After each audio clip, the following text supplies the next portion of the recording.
All right, we got a packed house tonight. I want to say thank you for everybody coming out. I'm going to give a brief overview as to what you can expect for this evening. So first, every bit of documentation that we've received, whether it was an email for or against the annexation from any citizen that was sent to the council, it will have names redacted and it will be put on the Mount Airy Town website. Every piece of information regarding the annexation from the beginning to the end will also be on the town website. You will find a link tomorrow that'll be on the very first homepage when you go to mountairy.gov. You can click on that link and you can see every bit of documentation that we've gotten. We have not heard back from the state or county yet, but we do have a lot of information that Mr. Barasox and his team has given us, and I want to make sure that every bit of information from either side is available for plain view at any time. There's a 200-page impact study that has a lot of information in it, so feel free to take a look at that. But everything will be very easy to find. It'll be on the first page of the website homepage when you go to it. Click on the link and it'll all be there by the end of the day tomorrow. Moving forward, the way that this process will work, now that it's in the council's hands tonight, we will open up. We will let Mr. Barasox and his team with Elite Baseball do a presentation. After that presentation is over, we will then open up to public for public comment. Looking at the amount of people that want to talk, if you could please limit to about 2 minutes. And honestly, if you agree with what that person said, feel free to raise your hand when they're done speaking. And if someone has already pretty much given your points, don't feel like you need to come up and repeat the same things over and over again. By raising your hand, we will see that you agree with them, and Holly will also notate that as well. So about 2 minutes for that. Once that's over, I'm going to give the council or town staff about 2 minutes as well to ask any questions, concerns, and give their initial thoughts. When all of that is done, I will then let Mr. Barasox and Elite Baseball answer any questions they might have heard that weren't answered in their presentation. They'll have a few minutes to do that as well. At the next council meeting, Elite Baseball will have an opportunity to do a presentation on our agenda, that if they have any adjustments or if they made any tweaks to their plan based on tonight's meeting.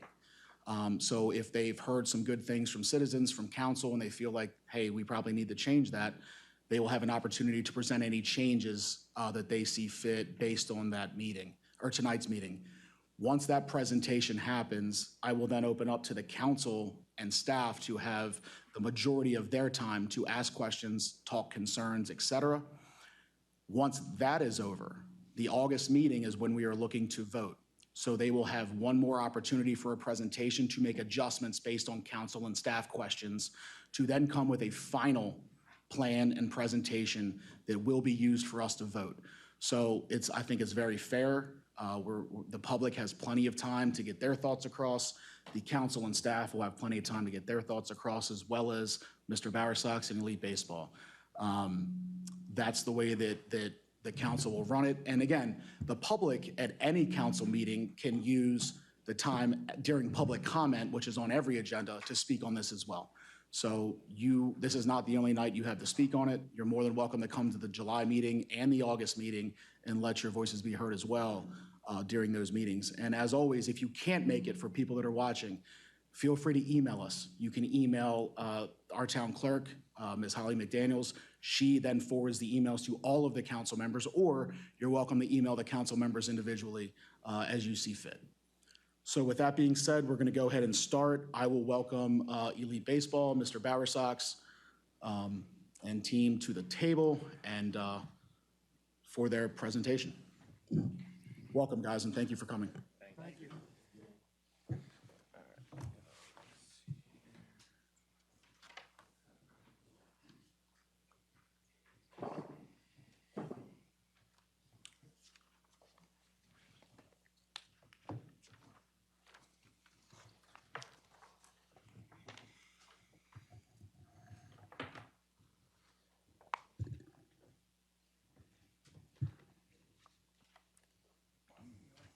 Good to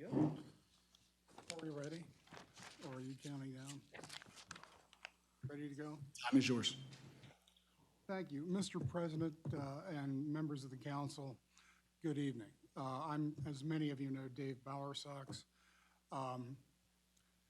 For the past 2 years, maybe a little more, I've had the privilege of working with these gentlemen to my right.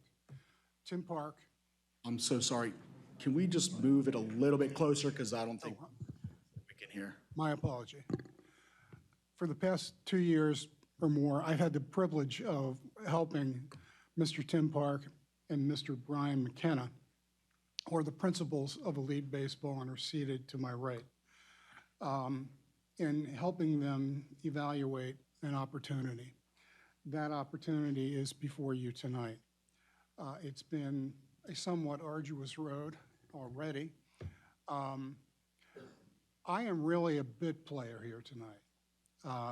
So the one thing I wanted to make clear for my part is that at the outset of the Planning Commission proceedings, I made, for the record, an objection to the scope and breadth of the criteria and guidelines that were selected by the Planning Commission to guide their evaluation and recommendation of an annexation. And I gave my reasons. It was about an hour and a half into the proceedings on September 29th, 2025. Some of the material was overbroad for an annexation. Some of it actually dealt with a Planning Commission's role in preparing a comprehensive plan with a different part of the code cited than the annexation part of the code. I'm here tonight to renew that, not renew, but to state that objection again for the record. I made the objection respectfully, without impugning any motive. But the breadth of the information requested has led to some unfortunate, shall we say, miscommunication of what the intention of my clients really is. And the beautiful part about this presentation, about this project, is the facts of it itself. And so now that my bit is done, I'm going to stop and I'm going to turn it over to Mr. Park and Mr. McKenna, who are going to give you a description, an explanation of what this project really is all about, with actual facts, not speculation and fear, to back that up. Thank you. Thank you, guys. If you can, just make sure to speak pretty loud and just pull that thing pretty close. And even if you want, you're welcome to use the podium as well if you want to point to anything. Okay, yeah. Feel free. Yep. Thank you for the opportunity to present tonight. My name is Tim Park. This is my business partner, Brian McKenna. We are the owners, as Dave alluded to, of Elite Baseball Maryland and the petitioners for Warfield Property annexation. We first off want to acknowledge everyone for coming out tonight. It shows that the residents of this town care about their community's future. Over these last 8 months, this annexation has generated some strong opinions, some emotions, and debate. In our line of work, we often encounter people who are curious about this project and want to learn more information. We enjoy talking about it. This is our dream. We also understand we lack the reach to inform everyone who may have questions. That's why we appreciate the platform given to us tonight. We have concluded that tonight we must use our time to not only to continue to provide information and data, but also address the misinformation that has been circulated about this project and how an unbalanced process became the catalyst that has led to many unfounded fears. We look forward to sharing our vision for this property and being open and transparent with the information we have. We will also appreciate hearing the public feedback and will do our best to address any reasonable concern. Our goal is to show our project addresses a need this town has identified, advances goals the town has already adopted, and is supported by objective evidence that is yet to be refuted.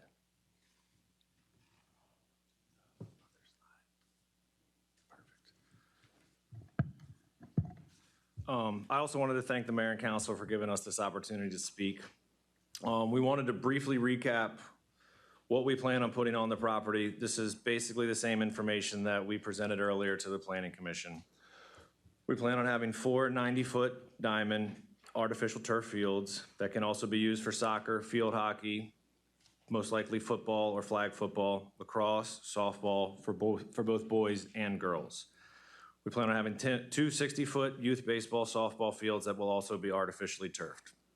The turf fields will be lit using the latest state-of-the-art Musco lighting, zero light spillage.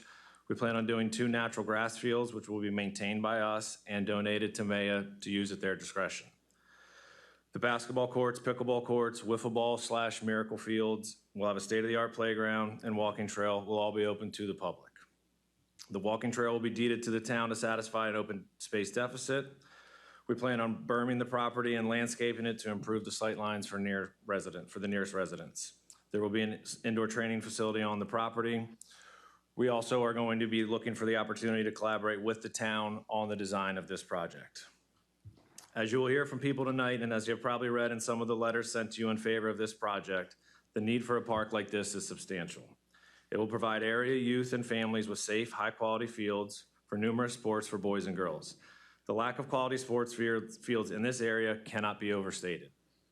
There are also a few potential uses for the park that we wanted to talk about that we didn't get a chance to address in the previous Planning Commission presentation. We expect this to be used for things like co-ed softball, possibly a family kickball league, events like a elementary school field day, but instead of being at the school, it would be for the town.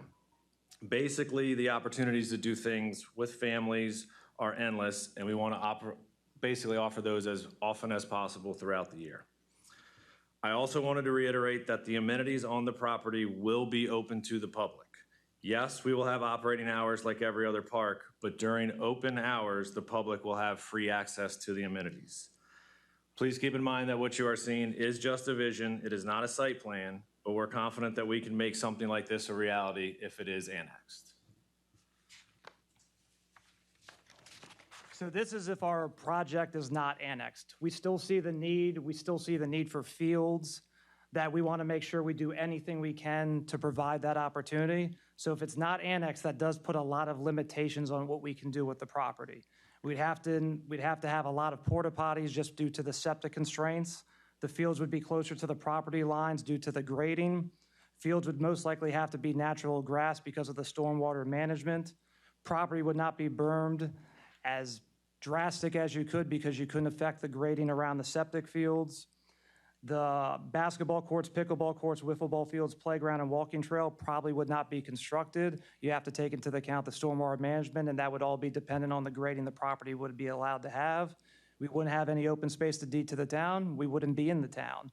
Then there wouldn't be enough fields for us to be able, yeah, sounds right. And then we would have enough fields that we wouldn't be able to pronounce to MAYA, and the town would not have any say in the project.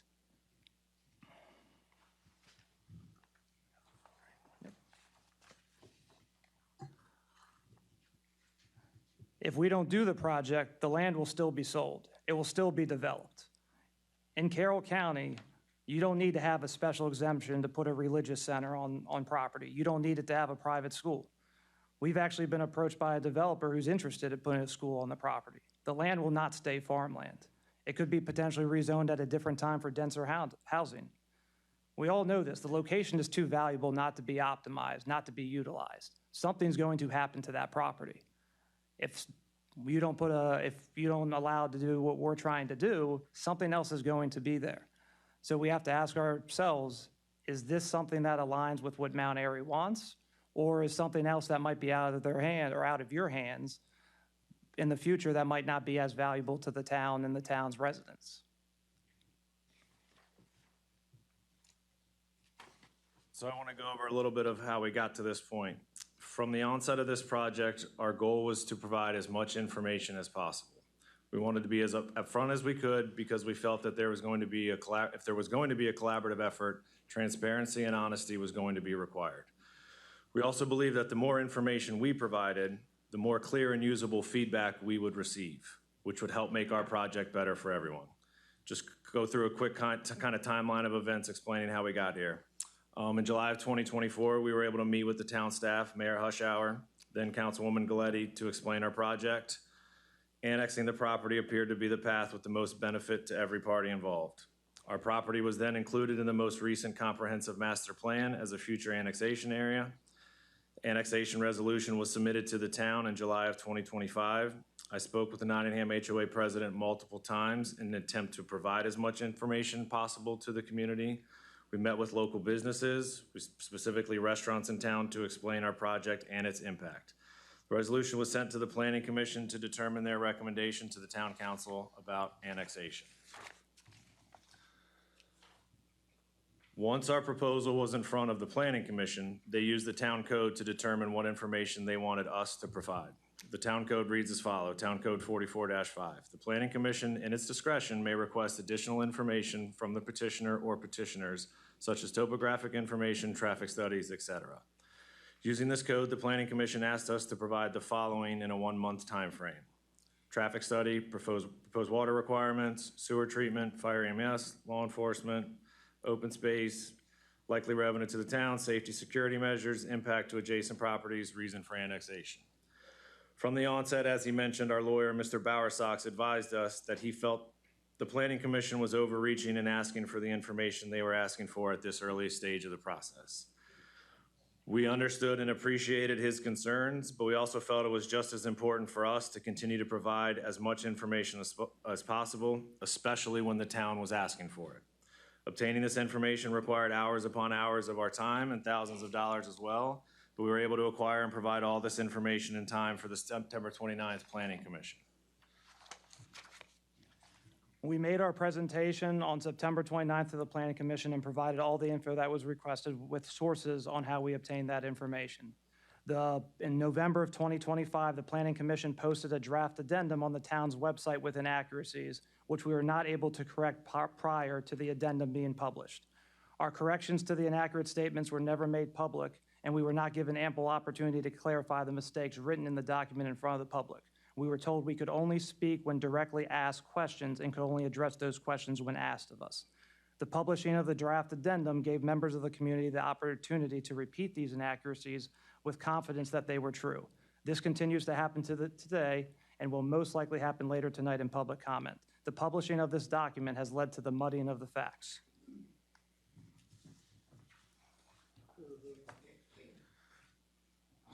The Planning Commission has prioritized and amplified the group of Nottingham residents who have opposed this project.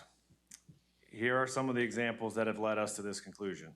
As mentioned previously, the Planning Commission asked us to provide a traffic study.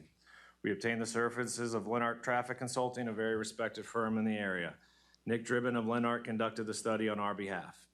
The results of the study were presented to the Planning Commission, and after what appeared to be some difficulty understanding the data presented, one of the Planning Commission members, who was a resident of Nottingham, then asked Mr. Dribbin, quote, "Do you have a crystal ball that determines what this actual capacity could be?" End quote. To his credit, Mr. Dribbin calmly explained that the numbers are based on 70 years of science and data and are accepted all over the country as a proper way to conduct a study of this nature. The Planning Commissioner then followed up sarcastically with the quote, "I see your science on Exhibit 9. And then proceeded to misinterpret the data and have to be corrected by Mr. Dribbin that the data was future usage, not current. This was our first glimpse in public of the Planning Commission not valuing our data. Since the beginning of this project, we have had hundreds of conversations with officials, business owners, sports administrators, coaches, friends, family members, etc. At no point had a single person claimed that the project would not have an economic benefit to the town of Mount Airy. In fact, just about every person would make the comment unsolicited that it would have a benefit. This remained the case all the way up through our initial presentation to the Planning Commission and was verified by the data provided by the Fairfax County Sports Tourism Task Force. Until the day a resident of Nottingham stood up in the public comments and made the claim that this project will have no economic benefit to the town. After that claim, the Planning Commission chair drove with this resident to Patriot Park North in Virginia. At Patriot Park North, they spoke with the park manager, whose main job is to hand out permits to use the field for tournaments. This person would go on to explain that there would be no economic benefit to Mount Airy if this park is built. In our opinion, this manager has no credentials to be speaking on the economic impact of a park.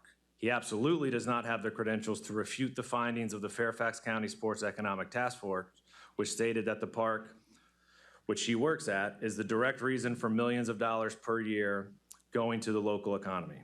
He's also the manager of a park that would most assuredly be our #1 competitor if our project was built. So there's reason to believe his answers would be biased. Despite these flaws in the source of information, the chair decided to publish in the draft addendum on the town website there would be no economic benefit to the town. That conclusion was solely based on this conversation with the park manager. Once we were made aware of the published document, we immediately expressed our concerns with the methods used to reach this conclusion, which ignored the data found by the task force. After our objections were made, the Planning Commission deemed it necessary to change the language to, "There will be an economic benefit to the town if our project is done." Unfortunately, after the initial publication of the addendum, which stated there would not be an economic benefit, numerous residents from Nottingham have still used this argument. They continue to cite the Planning Commission's finding when making such argument that there is no economic benefit. A perfect example would be the latest flyer disseminated to Nottingham residents asking them to oppose this annexation. It was also concerning to our knowledge that no local businesses were asked prior to this trip to Patriot Park North, nor after, of what the potential economic impact could be to this project. The Planning Commission also disseminated a survey only to Nottingham residents, paid for by a Nottingham resident, that was extremely biased in its wording and scope. The survey was so deeply flawed and unbalanced that Town Council President Walshaball had it removed from the Planning Commission's recommendation.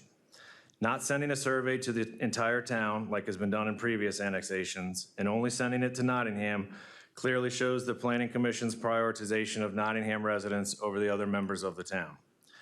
In the chair's attempt to defend the ill-advised survey to the town council, he accused us of not objecting to the survey, and therefore that should excuse its use. First off, we were never made aware of the survey until after it was published on the town website in the draft addendum, so I don't know how we were supposed to object to it. Secondly, within 24 hours of the survey results being published, we strongly objected in writing to the Planning Commission. However, the damage had been done. It was very disconcerting to us to have a public official fabricate the facts and place the blame at our feet for this survey when we clearly objected to it. Once it was established that gathering objective data was no longer the intent of the Planning Commission, a 6-0 vote not to recommend annexation was to be expected and of course occurred. So we believe we're at a new stage of the process as was stated earlier. We understand that the town council wants to make an educated decision of what is best for the town. We will continue to provide facts, data, and information to allow the town council to make the most informed decision. Some questions I would like to consider as we go through this process is to think about, does this project help address the athletic field shortage identified in the town's own master plan? Does this project advance the town's goal for recreation, economic development, and community amenities? If the town's master plan identified a centralized sports complex as the best long-term solution, what evidence suggests this project does not move the town closer to that goal? If the property is already within the town's planned growth area, what alternative future would provide greater community benefit with fewer impacts? If the traffic study concludes the roadway network remains adequate, what objective evidence in the record suggests otherwise? If emergency services, water usage, noise, and traffic have all been studied, what evidence demonstrates those minimal impacts outweigh the benefits?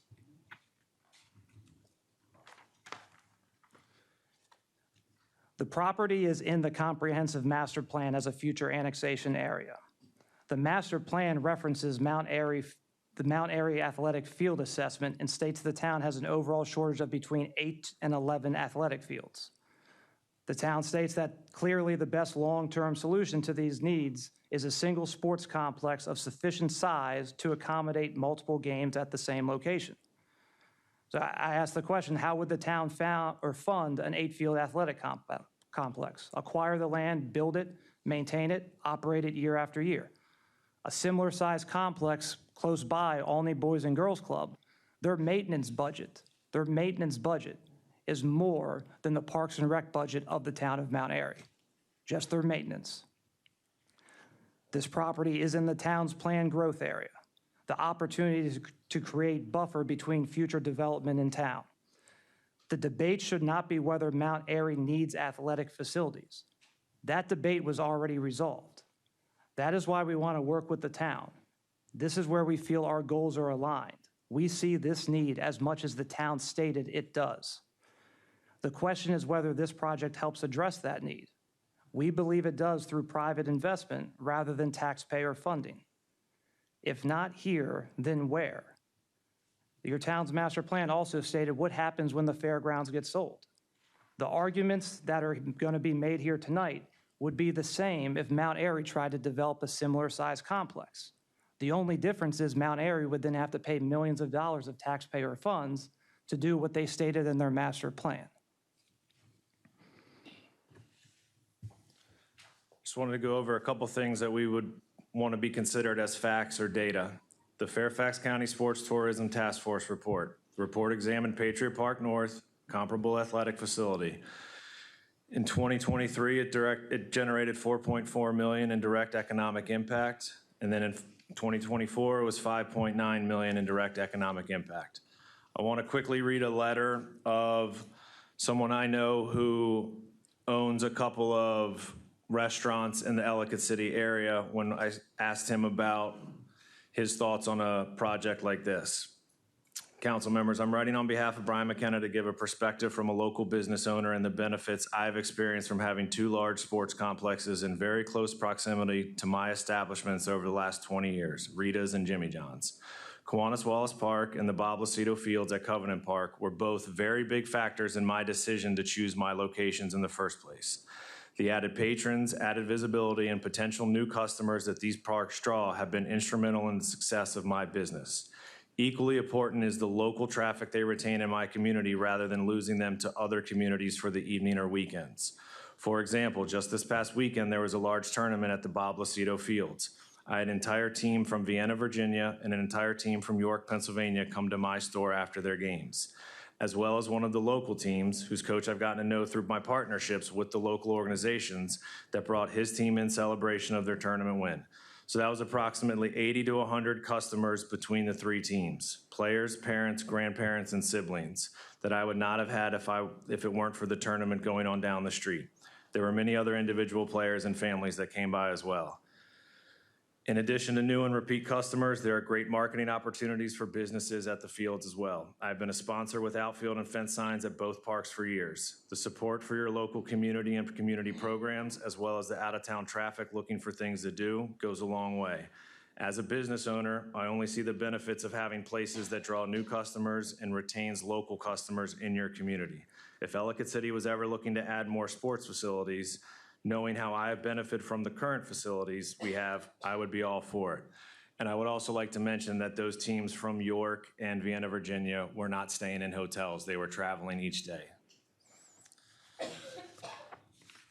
As far as the traffic study, there are some pretty, I think, clear-cut numbers we can use. There will be a 2.5 car minute each direction on Watersville Road at peak time on the weekend added. 3 seconds added to commute time during the week, 6 seconds added on the weekend. The roadway network remains adequate, and this proposed use does not change the current acceptable levels of service. Findings satisfy town requirements, Carroll County requirements, and Maryland State Highway Administration requirements. Traffic studies are used to determine the impact of projects. These are the numbers.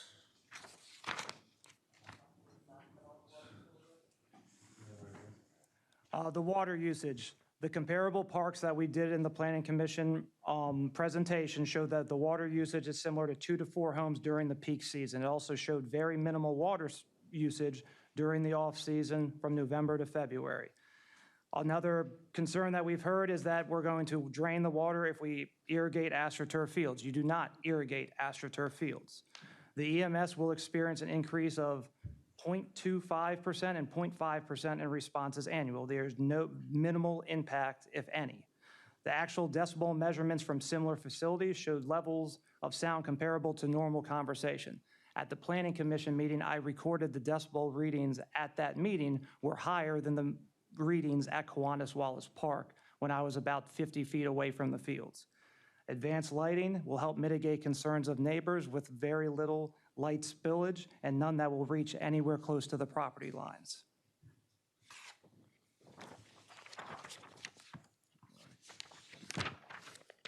So we wanted to address some of the arguments that you will probably hear later tonight against this. There will be unbearable traffic. We won't be able to get out of our driveway. Again, that's why we had the traffic study conducted. We will drain the town water supply. Again, we'll be using less water than 4 homes, and that's during the peak season. We don't water artificial turf. There is a well on the property. We will attract an undesirable element. I'm not sure that families and kids playing sports are an undesirable element. We will have a parking lot. Yes, there will be a parking lot. We'll be happy to gate the parking lot if that's what the town deems is what would be appropriate. We will not have lights on the parking lot, or we will have lights on the parking lot. Those have both been arguments against, so I'm not sure what to do with that. Another argument is that the fields are not needed. Maya's president admitted there is a field shortage causing teams to have fewer practices and teams having to double up and share fields. Master plan says 8 to 11 fields are needed. The argument is also that fields will not be used. How can we not have enough fields, but then have fields that won't be used? And just for an example, I read this off at one of the previous town council meetings.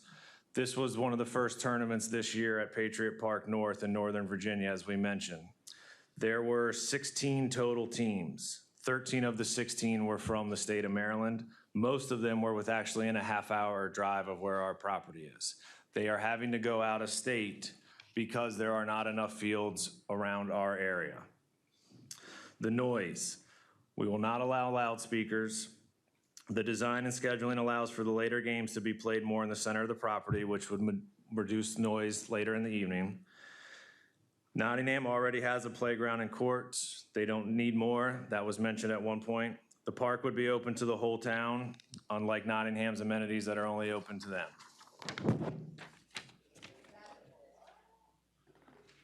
Pay to play. We will be donating fields to Maya to use.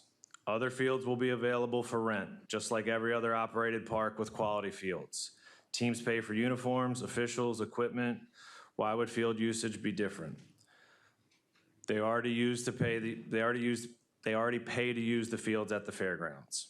We've heard the argument that these are tournament fields. There's no such thing as tournament fields. They are just fields. Yes, they will be used for tournaments. They'll be used for practices. They'll be used for games. They'll be used for all the things we mentioned earlier. Heard infrastructure isn't in place. Mount Airy has roads and land that are suitable for these fields. Also has a terrific downtown with lots of restaurants. It will decrease property values. Not the case if you look at the neighboring homes of Kiwanis Wallace Park or Alney Boys and Girls Club. It's a private for-profit business. Well, that means we will incur all costs to build and maintain the property, and we will deed a portion of land back to the town. Public does not mean more access. Private provides more opportunity for tax revenue to be generated to the town.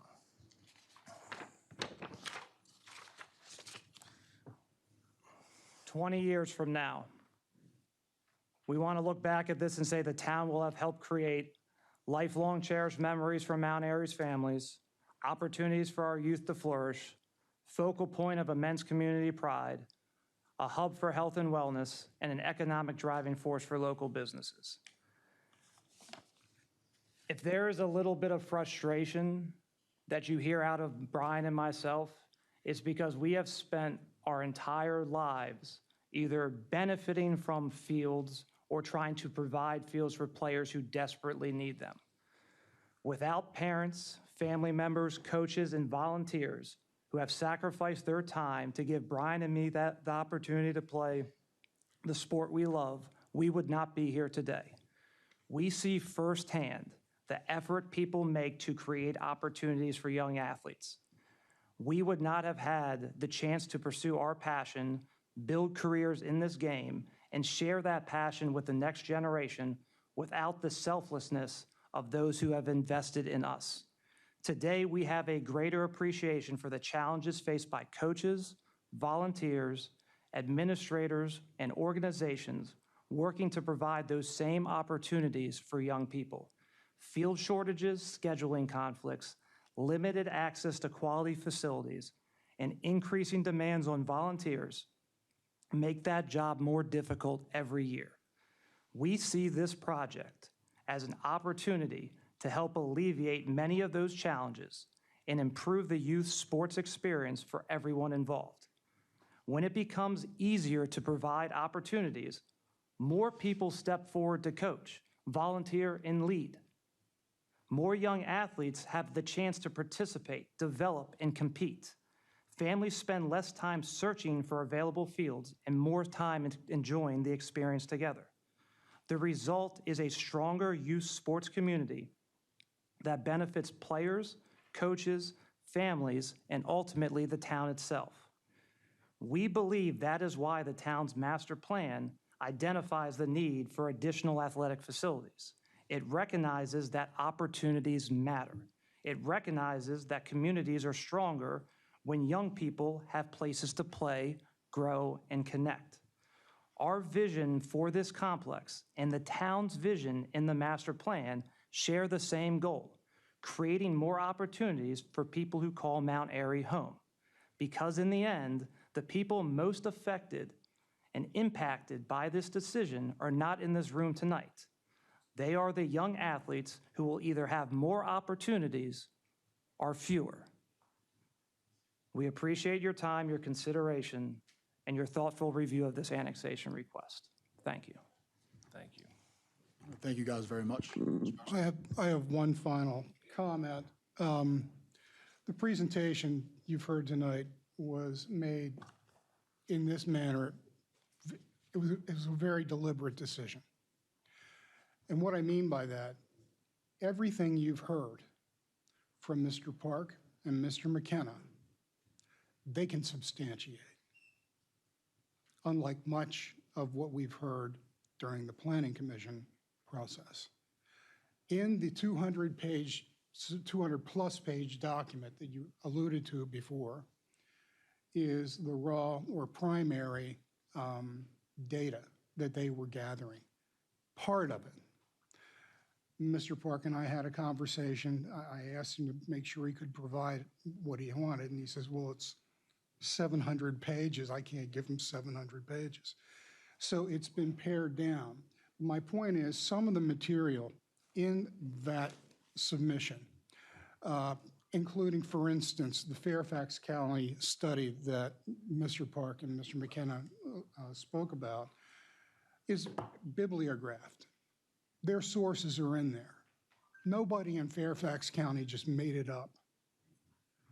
And you can go and search those cited contributors to that Town of Fairfax report. Similarly, there's a study from the state of Maryland, Benefits of Tourism report. It is similarly footnoted. So everything that you've heard during this presentation can be substantiated. And if you have trouble finding it, please let me know, and I will make sure you get the primary material. All right. Thank you guys very much.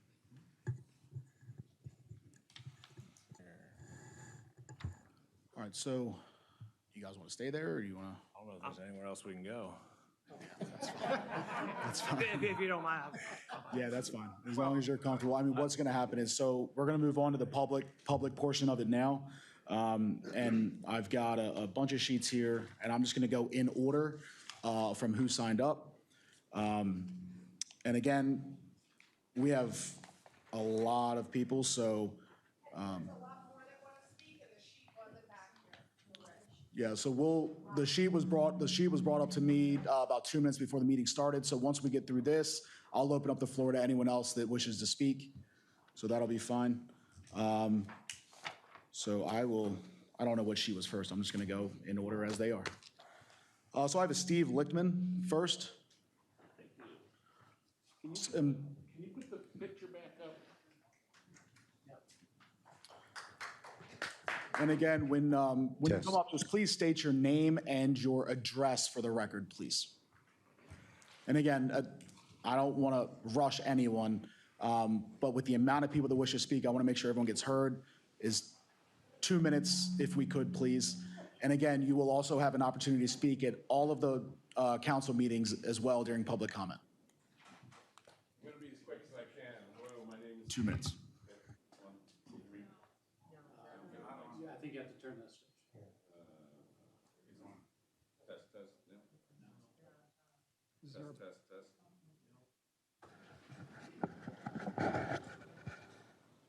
It's got a light on it. Okay, I hear it now. Okay. Good evening, folks. My name is Steve Lichtman. I live at 3922 West Watersville Road in Mount Airy. I am not a town resident, but this here is my house. Okay, right next door. On the property listed during the previous meetings, I was property listed number 1 because I'm the closest property to that. I've lived here for 28 years in that house. It's a very nice place. It's nice and quiet and dark at night. Now, you may be asking yourselves, why am I wearing this dumb-looking helmet? Well, I live close enough that an errant home run is going to be coming on to my property right over there.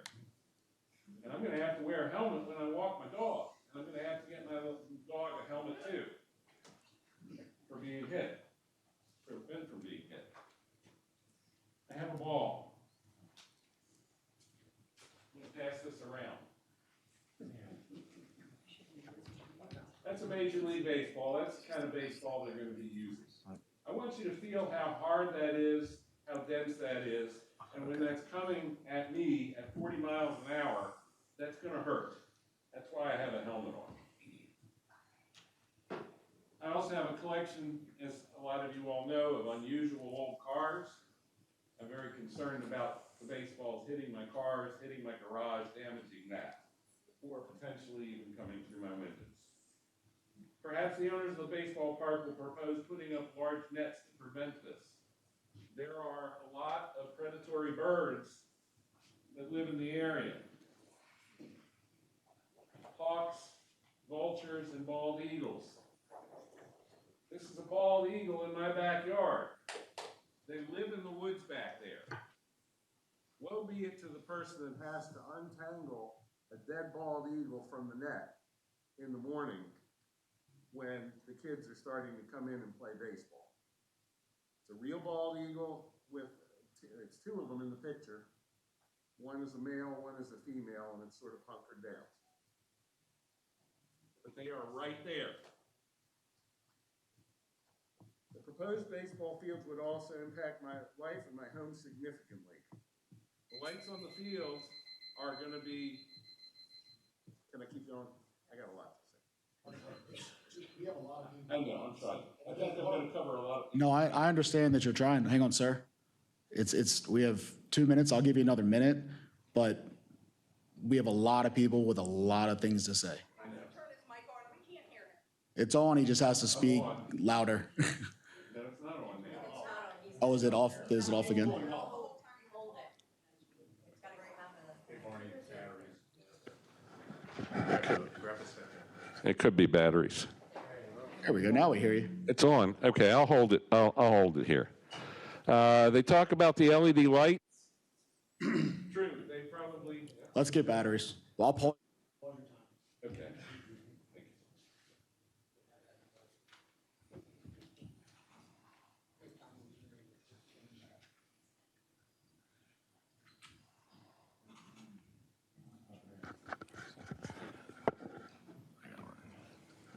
you. Okay. I'll try not to sing. They talk about the lights and minimal light exposure. Unfortunately, the lights are still going to reflect off people, off buildings, off the bleachers. There's going to be a lot of light reflected out. There's going to be a lot of sound. They may not have a PA system, but there's still going to be a lot of people yelling, screaming, yay, Tommy, whatever, probably with air horns. We're going to hear that. It's going to be in our homes. The elephant in the room, traffic. Look at that parking lot. 1,135 parking spaces is what they proposed. They proposed that because at some point they envision having 1,135 parking spaces full. And at some point, all those cars are going to leave all at the same time. Now, you can cite a traffic study that says 2.5 cars per minute, and that's fine. But there are going to be some minutes when they don't have anybody coming out because the games are going on. And there's going to be other minutes when 1,100 cars are all trying to get out down Watersville Road with a very, very short traffic light at Route 27.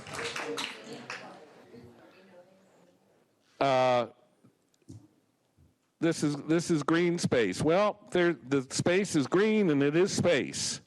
But these are not the baseball fields that the kids are going to grab their glove and their bat after school and walk over and play baseball on. These are fields for teams that are coming in from out of the area, as they cited, to play baseball here. They are renting these fields. This is not free.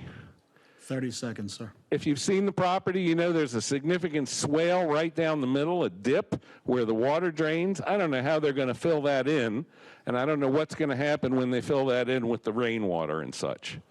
I visited Patriot Park North that they've cited. That's fine. It's a very large park, and it's similar to what they're talking about.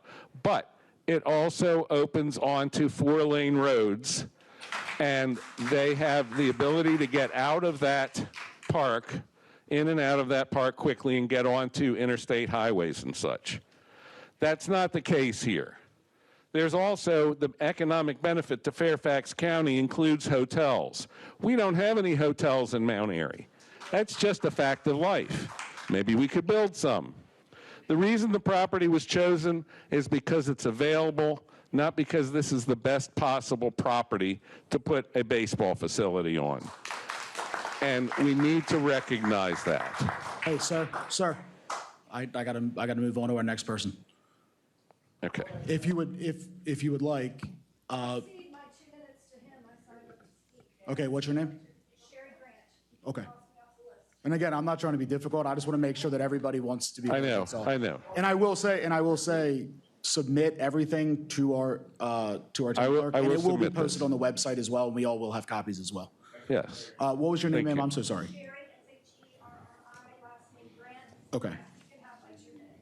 Okay. Thank you. This is not going to really benefit the town. Sure, they might go to some of the restaurants, but nobody's staying in this town because there aren't any hotels.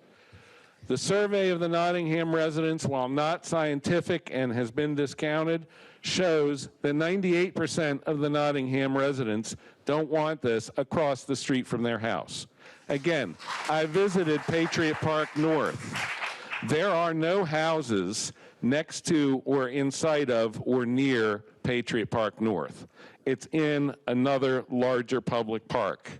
There's no houses next to it. And we know that the Planning and Zoning Commission already proposed or already recommended against the proposal. I urge you to reject the proposal for the baseball field.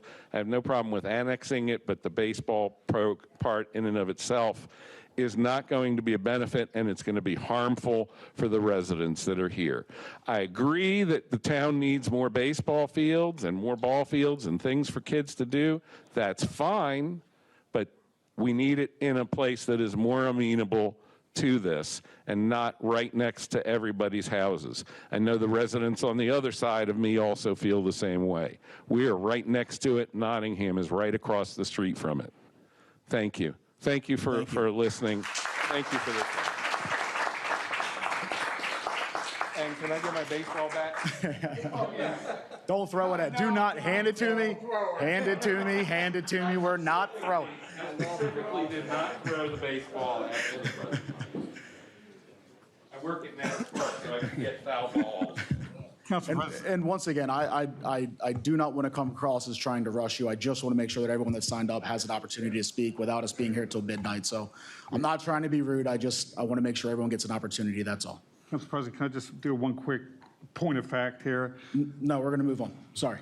I'm not wasting time. It's their no, time to I speak. just- Please stop. All right. Next up, we have David Stout. Mr. Stout, would you like me to read your? Okay, you just like me to read it instead? Okay, no problem. So this is coming from a David Stout. Address is 314 Arrowwood Circle, Mount Airy, Maryland, 21771. My name is David Stout. I have proudly called Nottingham home for over 28 years, currently residing on Arrowwood Circle. I wish to express my strong opposition to this petition and fully support the Town Planning Commission's decision against it.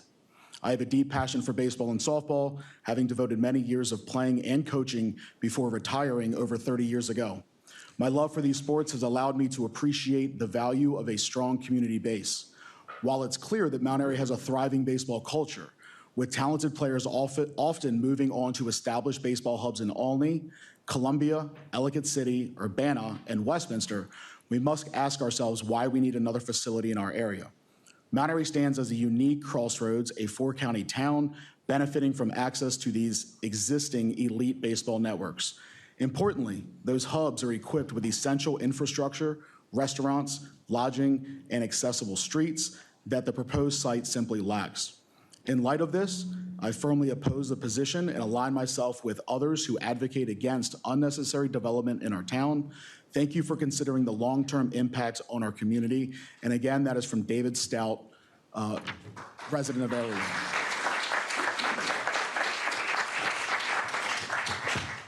Thank you, sir. Hopefully I did all right with that.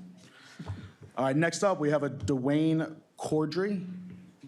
And again, if I butcher your last names, I'm sorry. All right. Good evening, Mayor and Town Council members. My name is Dwayne Cordry. I live on Kings Forest Trail, Nottingham community. Our petitioners stated right from the beginning that this has been a dream of theirs. It may be their dream, but it's going to be a nightmare for our town and our community.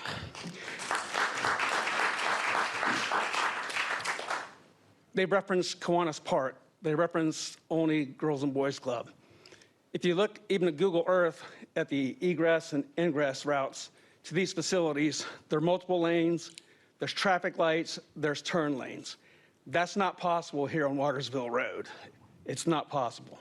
The town isn't going to pay for the extra roads, the county's not going to do it, and the state's not going to do it. In terms of baseball, and visiting Patriots Park North, I applaud our planning commission for taking his own time and effort to go do research. I call that doing due diligence. At a previous town council meeting, I got up here and spoke and provided several different parks that are similar to what's proposed here to the town council and suggested that perhaps they visit and or even go to Google Earth and see for themselves the infrastructure that's already in place there. In my view, if you don't do that, it's negligent. You're not doing your due diligence on behalf of the community. And I'd ask that you please take a few minutes to even go online or just take a drive, as my neighbor did, and visit one of these parks and see for yourself. Previously, they talked about having a concession stand or how they're going to benefit the town with all these restaurants. In my experience, I umpire at a lot of different facilities. I still umpire baseball at all levels except for professional. And I can tell you that the behavior of players, they're not going to leave the park. They're going to bring their own coolers full of food. They'll set up tailgates. And usually the tournament schedule will be a team going back to back, or they'll have a game, a skip game, and another game. They're not going to leave because they'll lose their parking spot. And they're not going to go out in town. The petitioner also talked about, well, we'll bring food trucks in. And I said this before. There's only one food truck here in the town other than Walker's, which is anchored, and it's not going to detach and deploy to the park. It's Crying Johnny's. So the money is not coming into the town, into the restaurants. It's going to go out of town to these business owners who come into our town, and off they go. So I don't see that as an argument. The infrastructure, again, doesn't exist. There's no hotels, and I did travel ball with my son for 12 years, and I know a lot of travel parents, and I talk to them almost every weekend. They go to the games, they go back to their hotel, change, and go out in town. Most of the benefit will be in Frederick and Frederick County, not here.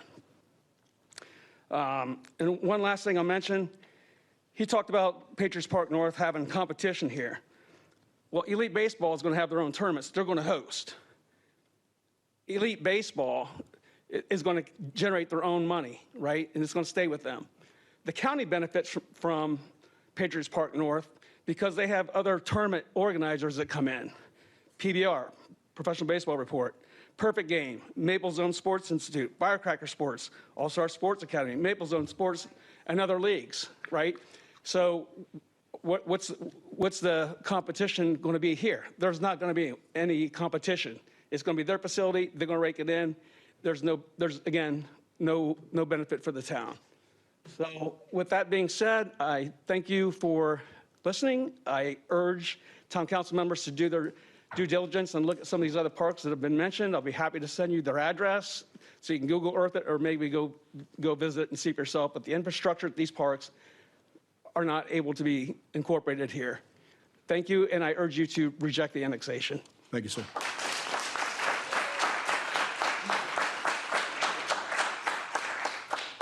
And Dwayne, congratulations on your son and your family for his appointment to West Point. Congratulations. We really appreciate that. And thank you, Mayor and Town Council members, for the recognition. Thank you. Next up, we have an Alana Turner.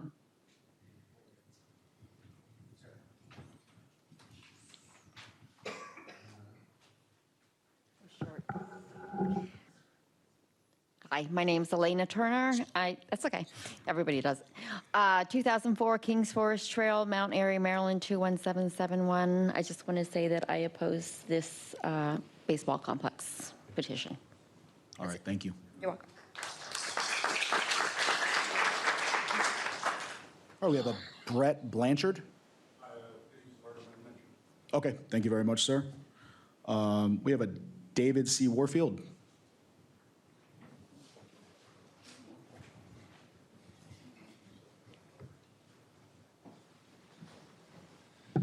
Yes, I'm David Warfield. Got a residence in Flat Rock, North Carolina, but I am involved with the property listed because I am a Warfield. I am the power of attorney on underneath of Christine that runs the place. So one thing I wanted to say was I've paid attention to these meetings over the internet. I listened to everything, and these gentlemen here, when I first got involved with it, I was working on an addendum to the contract, and really was kind of disappointed by the actions by them. But the more I've seen of them and their work, and how they've jumped through every hoop that the Planning Commission put in front of them and everything, that they're getting the raw deal on this thing. I mean, I've been out there, I looked at the place, okay, there's Nottingham's right across the street from it. I was in Nottingham tonight. There's one little section of houses there on the hill that can be directly affected by it. The rest of it that's back over the hill on the Stevens property, there's no way that they're getting bothered by that. Yeah, okay, they're going to be involved in the traffic, what's the games and everything circulate. But, so why? It's just not my backyard thing is what it is. So I feel that, these guys should be given a shot at it, and that's all I have. All right, thank you, sir. All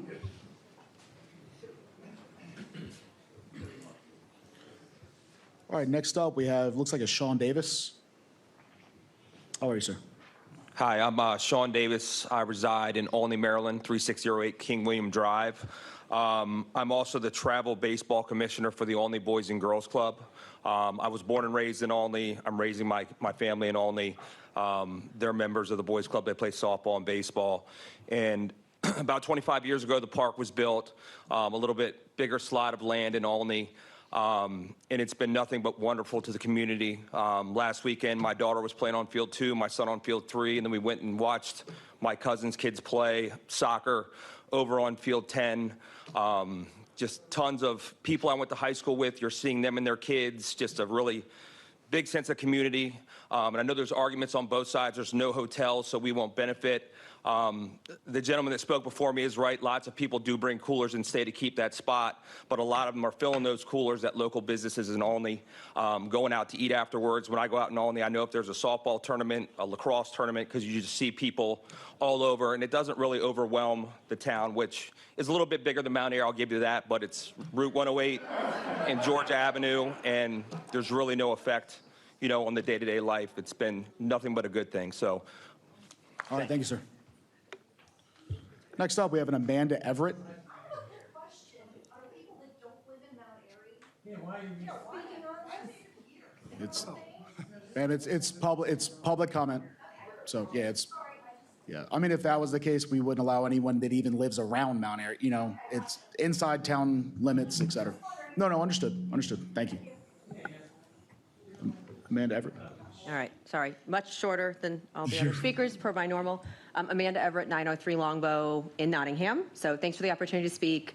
You know, when this council was campaigning and was elected, you committed to our residents, our town, that you would listen. You would take our concerns seriously. You'd be our voice. You would protect our small town charm. You would protect our infrastructure and have measured, thoughtful growth that won't outpace our capacity as a town. So you have an opportunity to put those words into action. This is not about the value of youth sports. This is not about we need a few more fields. This is actually not about elite baseball doing a stellar job on construction, because I bet it would be a beautiful facility. It does not fit in that space. This is about the right fit, the right project in the right area. The parks referenced back up to residential, or back up to larger spaces. We are residential. This proposal is going to be in the middle of homes. Yes, Nottingham's across the street, but you've heard from someone tonight who it's his backyard. I'm not sure, I don't know if any of you actually live in those impacted areas. It's a few houses in that spot on Watersville. I bet if it was your home, you would feel completely different. Your livelihood, your family, it's a completely disrespectful and ridiculous approach to it. We chose this town for a reason, but I would ask you to consider how you would feel if it was your front or backyard in this situation, because I think it would feel different. Developing in Mount Airy is a privilege. It is not an entitlement, and we need to be thoughtful on what we allow and ensure that it actually benefits us as residents, not something that is going to change the fundamental character of where we all live, because that's what's going to happen. This complex could go, the fairgrounds, if they go up for sale, that'd be a completely different situation. They're not remotely comparable because no one's home is on top of them. But that's not what we're talking about here. So I urge you to hold true to what you committed to me, to the people in this room, to our community, and deny this annexation. On a deeply separate, and I want to be very clear, very separate note, on a comment that was made about the Nottingham HOA. I was connected to, I believe, Mr. McKenna about this project. I listened. It's not a problem. I advised to follow through with the town meetings. When I spoke personally at a town planning commission meeting on my own personal feelings that I was against this, the communication ceased with Elite Baseball, and that is absolutely, completely fine. But I want to address that comment that was made earlier, that we've tried to work with the HOA, almost insinuating that Nottingham isn't interested in conversing. That's not the case. In fact, many of our residents are showing up here. So again, completely separate from the personal note, but I wanted to address that. Thank you for your time. Thank you very much.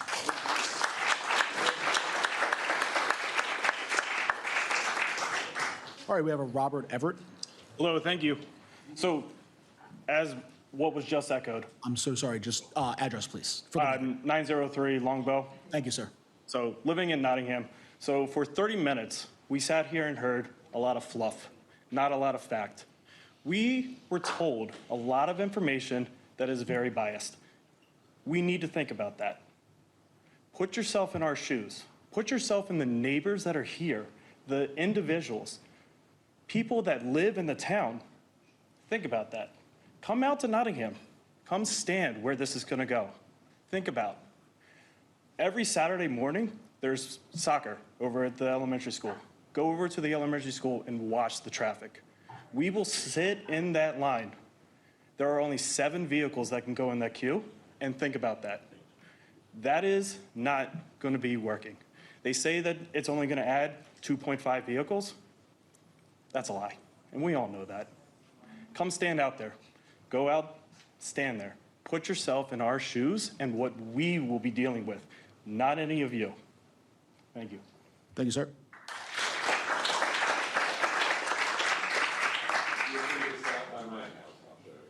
We have a John Heineke.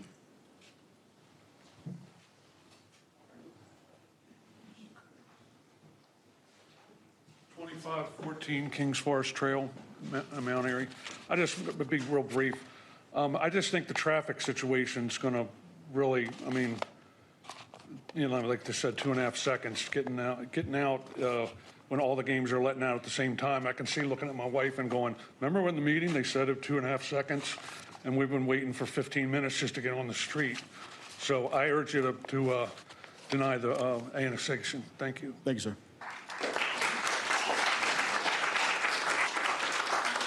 All right, we have a Lisa Ray.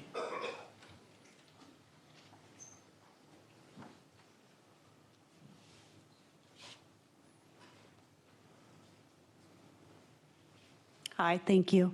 301 Longbow Road in Nottingham. I'm a new resident here. Moved here for the quietness of the community and being out in the country and so forth, and I definitely object to annexing for this. Thank you, ma'am. Looks like we have a Jason Woodward. Is that correct? Good evening. 24219 Hawkins Landing Drive, and that is in Gaithersburg, Damascus, right down the street. I'm sorry, I apologize. Thank you. I'm here, I'm an athletic administrator at Sherwood High School in Montgomery County, Maryland, and I'm here to just talk about the impact on sports and athletics have on the youth, which we all know.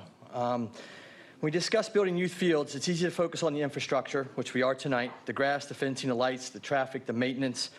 But we got to remember we're providing opportunities for to extend far beyond wins and losses to our youth today. We're teaching valuable life skills such as teamwork, discipline, perseverance, leadership, communication, accountability. These skills help them not only to become better athletes, but also students, employees, and community members in life.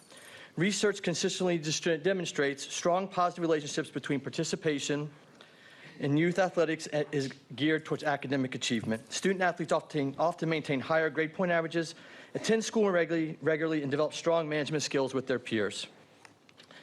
As an athletic director, I've witnessed firsthand how athletics can transform students' educational experience. Many students who initially become involved through sports develop stronger connections with their schools, their communities, and build relationships with their coaches and become more engaged in the classroom and the community. The social benefits are equally significant, particularly in the middle and high school students who are navigating some of the most important development years of their lives. Athletic programs create positive peer groups, foster meaningful relationships. They bring students together from different backgrounds and teach them how to work towards common goals, participate in sports, and help build confidence. And especially in times of when many young people face increasing challenges related to mental health, social isolation, and excessive screen time on cell phones and iPads. We can have students now engage face-to-face to stay physically active and develop healthy habits that can last a lifetime. Youth athletic facilities are also strengthen families and neighborhoods. Only given weekend fields are filled up with parents, grandparents, siblings, coaches, and volunteers coming together to support local children. These spaces become gathering places and foster community pride and growth. I will say on the Mayo website right now, the fastest growing sport in the state of Maryland that was just passed was girls flag football. Maya does not offer girls flag football. They don't offer girls lacrosse, boys lacrosse, because of lack of fields in the area. We're talking about baseball fields, but I want to make sure the point gets across. Those are multi-purpose used fields that are also geared for the new and exciting sports of flag football for girls, boys lacrosse, girls lacrosse, along with baseball, softball, and soccer. They're multi-sport fields. We keep focusing on baseball. I understand that's the primary focus, but from the presentation, they are geared towards other activities as well. Last thing I'll say, the fields we build today will help shape the leaders and workers and parents and citizens of tomorrow. We all at one point were coached by adults, and we're here to give back to the kids that we once were. I'm just asking to take and understand that process as we go through it. Ladies and gentlemen, Glen Elg, Linganore, South Carroll, Urbana, Oakdale, Damascus, Sherwood have all benefited a strong youth organizations such as Maya and even stronger organizations that need more fields to meet the growing demands and growing sports like I've mentioned before. I appreciate your time. Thank you, and have a great evening. Thank you, sir. All right, next up we have a Colleen Walsh with a fan base. Hi. My name's Colleen Walsh, and I live at 1105 Cobblestone Lane. To say I live close to this complex, I'm pretty damn close. I'm right here. I've lived here since 2006. I'm here tonight to respectfully urge you to vote against Resolution 2025-47 and deny the annexation petition submitted by Elite Baseball. This proposal is not a neighborhood ball field. It is an 8-field, for-profit sports complex with a large parking lot, concession facilities, an indoor training center, extensive lighting, weekday practices, and large weekend tournaments. In reality, it would function as a regional sports designation placed directly beside established residential neighborhoods, bringing a level of traffic, noise, and activity to this area that was never designed for this to absorb. As a nearby homeowner, I'm deeply concerned about what this would mean for our community. Bright field lights operating until 10 p.m., constant tournament activity, and hundreds of vehicles entering and exiting the site would fundamentally and permanently change the character of this neighborhood and this town. Many of us chose Mount Airy because it felt safe, quiet, and small town. My family moved here in 2006 for exactly that reason. And it is that sense of place we are asking for you to preserve. West Watersville Road is already heavily traveled, and those of us who live here experience it every day. It serves not only nearby neighborhoods, but also drivers passing through the area, including tractor trailers and dump trucks using West Watersville Road as a cut-through to surrounding towns. Speeding has long been a concern along this road, and many of us have witnessed it firsthand, along with serious accidents and a tragic fatality that this community has never forgotten. The applicant's own projections estimate approximately 131 vehicle trips during peak weekend hours and up to 300 trips on peak Saturdays, supported by a parking lot designated for 500 to 600 vehicles. The Planning Commission raised serious concerns that this level of activity would overwhelm West Watersville Road and Route 27 intersection. It's hard enough to get my child to school in the morning without a softball or baseball complex across the street. I can't imagine how this would be on a weekend or a weekday afternoon, evening. The application's own noise is another concern that I cannot fully mitigate. that cannot be fully mitigated. While a 10-foot berm with shrubbery is proposed, it does not address the realities of parking lot activity, slamming doors, idling engines, headlights, and the constant movement before and after events. The most disruptive sounds, crowds, whistles, announcements, and bleachers also carry well beyond any barrier. Lighting presents a similar challenge. Even with shielding and a 10 p.m. cutoff, 8 illuminated fields and a large parking area create cumulative glare and sky glow that extend into surrounding neighborhoods during evening hours when families are home and trying to rest. This type of development also has real implications for nearby property values. A facility of this scale can reduce the quiet enjoyment and residential character that buyers expect, while increasing uncertainty around noise, lighting, and traffic. Homes closest to such activity often see softer demand, longer time on the market, and slower appreciations compared to similar properties further away. While supporters point to potential economic benefits, even the Planning Commission acknowledged it is difficult to determine whether revenues would offset the cost of public services such as police, fire, EMS, and infrastructure. The benefits are uncertain, but the impacts to residents are not.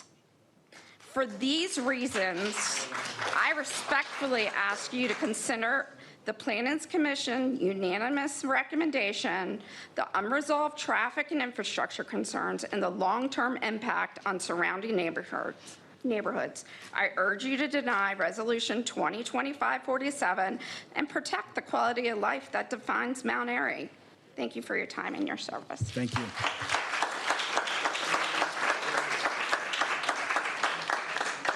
Still up, we have it looks like Jason Gassaway.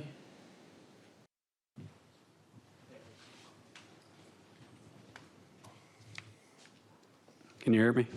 Yes, sir. My name is Jason Gassway, and I live at 13415 Brandon Manor Court, 21771. I'm a coach for Elite Baseball, but I've also been a high school coach for almost 25 years, and I also live 2.5 miles from here. I have a 5-year-old son. And, you know, one of the biggest issues that I see in this area is the lack of quality fields. And having a son that's already getting involved in sports, ideally, I would love for him to stay involved in sports in this area. And quite honestly, I don't see that being a possibility. I see in a couple of years, whatever sport he decides to go with, we end up going west. And I've been involved with travel baseball for over 15 years now, and I'm doing it now. I was actually at Patriot Park this weekend. And hearing some of the comments, you know, is kind of laughable to me, because coaching travel baseball, when my kids go down the left field line and we're warming up, the first thing they talk about every single time is, where are we going to eat? And the most disappointing part about Patriot Park was there's no place to eat. These kids go to eat every time. I wish we played back-to-back games every time. That doesn't happen.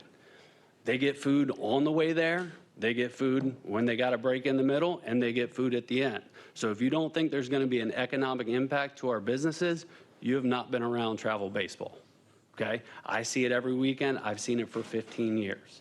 I'm 100% for this. As a parent, as a high school coach, this is vastly needed in this area. Thank you. Thank you, sir. All right, next up, we have a Michael Rash.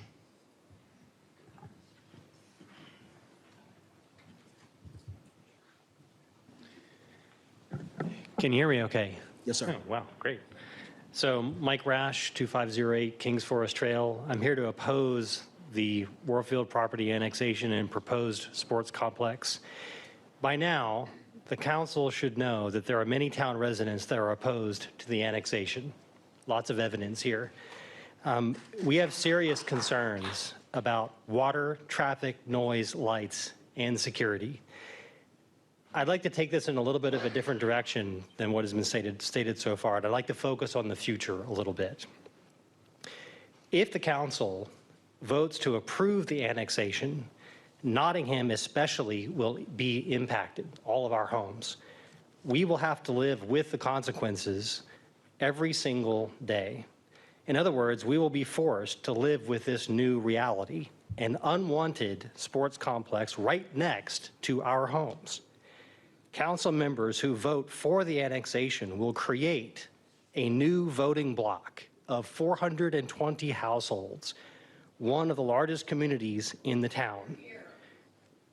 This voting block will be reminded of your votes every single day because we will have to live it every single day.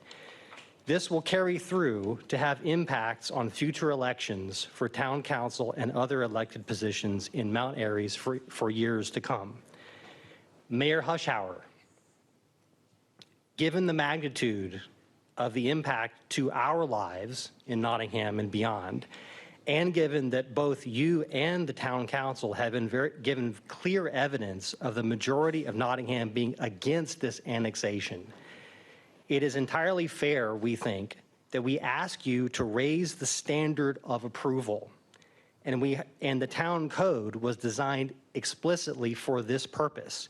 You have veto power over the town council if they should approve the annexation, and we humbly ask for your veto. If the town council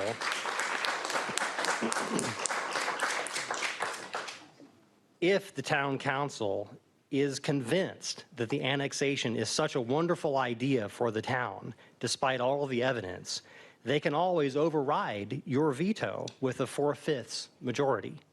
Again, the massive impact to 420 households in the town justifies our request for your veto.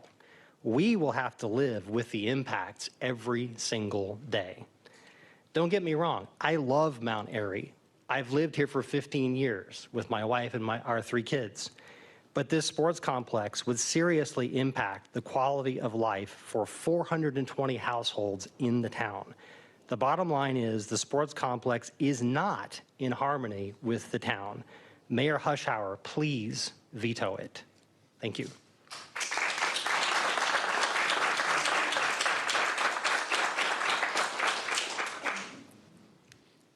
Next up, we have Elisa and Troy Shekels.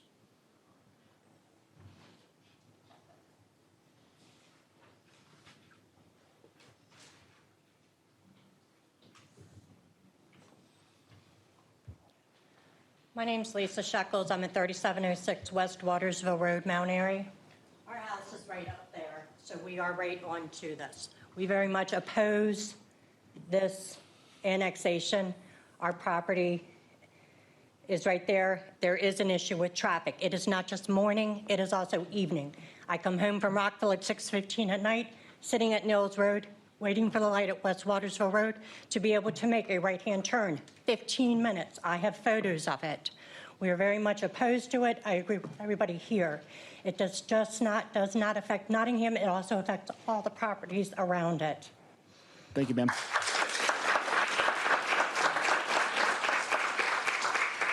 Next up, we have a Craig Dickover.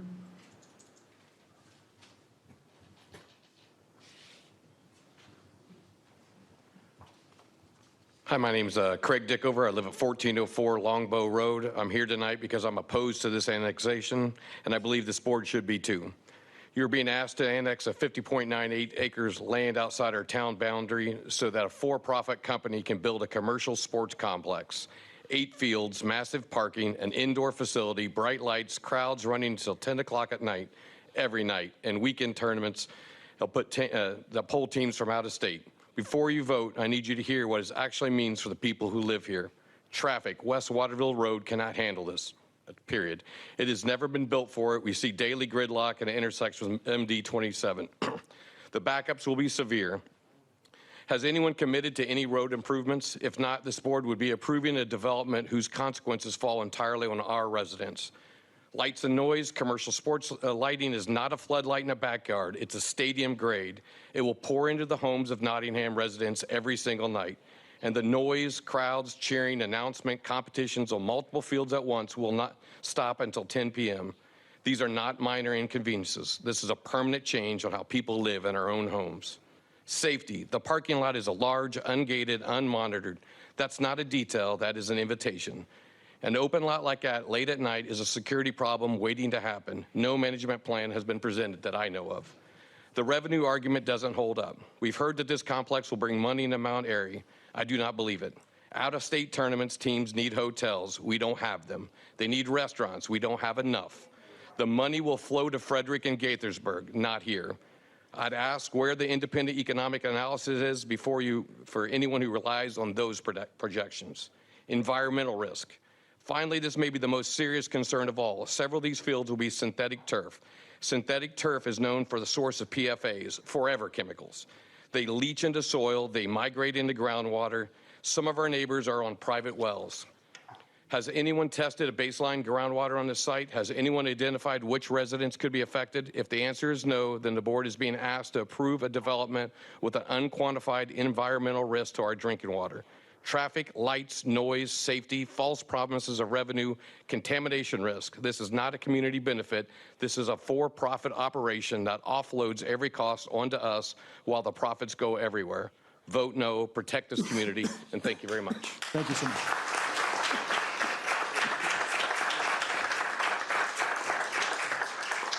Next up, we have Ralph Gant. How are you, sir? How are you? Council President, thank you. Mayor, thank you. Council members, thank you. And fellow members of the Mount Airy community. My remarks, I was forced to be a bit agile tonight in my prepared remarks because I didn't expect this. According to the state law, the guidance with regard to holding a public hearing for an annexation states that the priority speakers will be the county and/or state representatives who are involved in the annexation. They will be given the opportunity to speak first. After that opportunity, it is then only the public who speaks. So again, I find it a bit unexpected, with all respect, sir, that we are confronted with this. I would be interested and really inspired if the council would also ask the Planning Commission to be given 30 to 40 minutes to explain its addendum.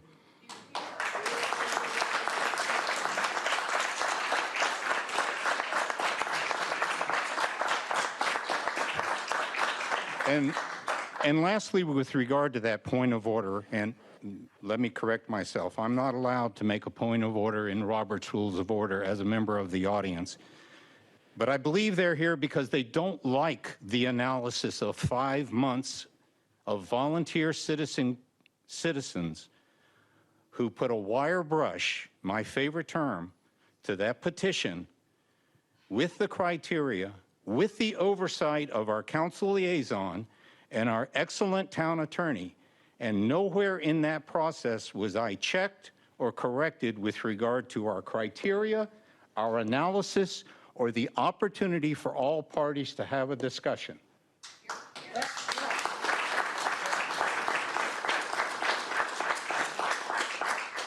Let me take the rest of my time to offer 3 succinct points.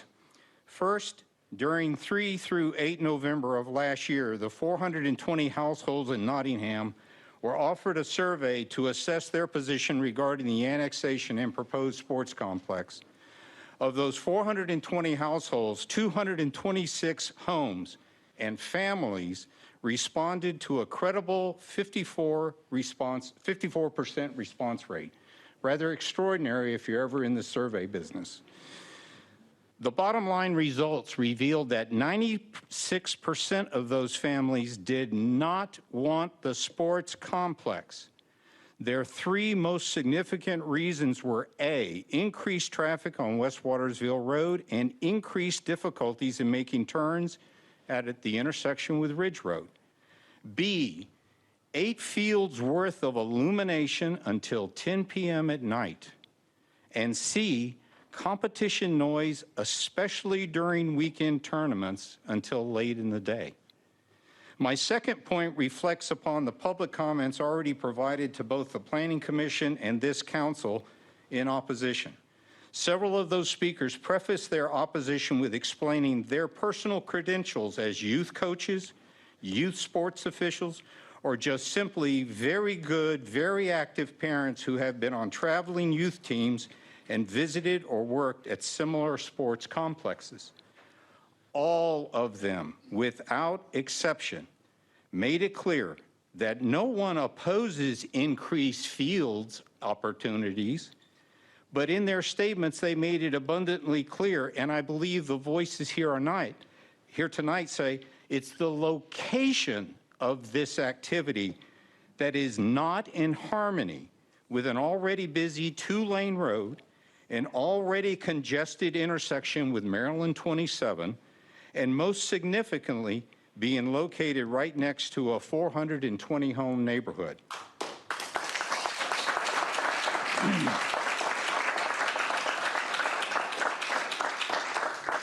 Lastly, Council President and distinguished council members, I reference our town master plan's executive summary, where it states, "We, the town leadership, will always solicit and listen to our residents on all matters of growth or development.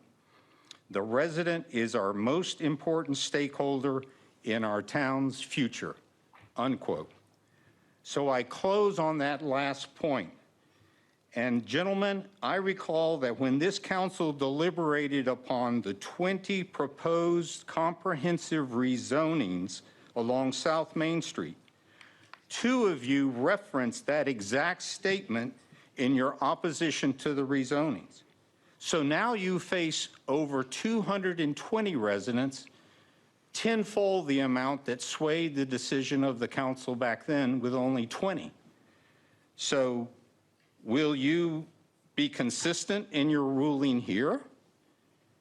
Will you respect the residents that say no?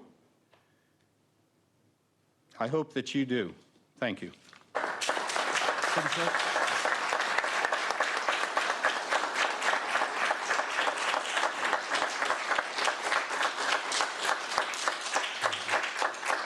It looks like it's a Ted Nettles. Hopefully I said that right. Thank you. Thank you. My name's Ted Nettles. I live at 2411 Flag Marsh Road in 21771. I object to this for 2 reasons. Mainly, I don't understand, we're already short of water in the town of Mount Airy, and I don't understand how we would give them water, and they're saying it'll only take water for like 2 houses. Well, I think that that's a very wrong, in my opinion. Also, the traffic on Watersville Road. I live on Flag Marsh, which is a cut-through that if there's something happens on Watersville Road or any of those other roads, people coming up 70 or whatever come down 94, up Flag Marsh, and straight through. The amount of traffic is absolutely terrible now, and I've lived there for 25, 30 years, and something like this is just going to be astronomical. When you get to 27, it only lets 8 cars take a left-hand turn to go down either way you go there. People can't get out of their driveways. The dump truck traffic that comes through there, you can cut through and go up past Shaladon and go in the other part of 27. So that's a major cut through my area where I live, that if something happens, an accident on 70, 27, they all come down 94 across my house to get to any of those facilities. And closing at 10 o'clock at night, people are going to hang around. It'll be 11, 11:30 before they get out of there. And they're talking about the small amount of cars. If they have a parking lot for 500 cars, then 2 minutes a car, how long is it going to take to get that out? When they're coming in to turn left or right to go into that complex, how much traffic is going to back up on Watersville Road? Those are the 2 things that I oppose to.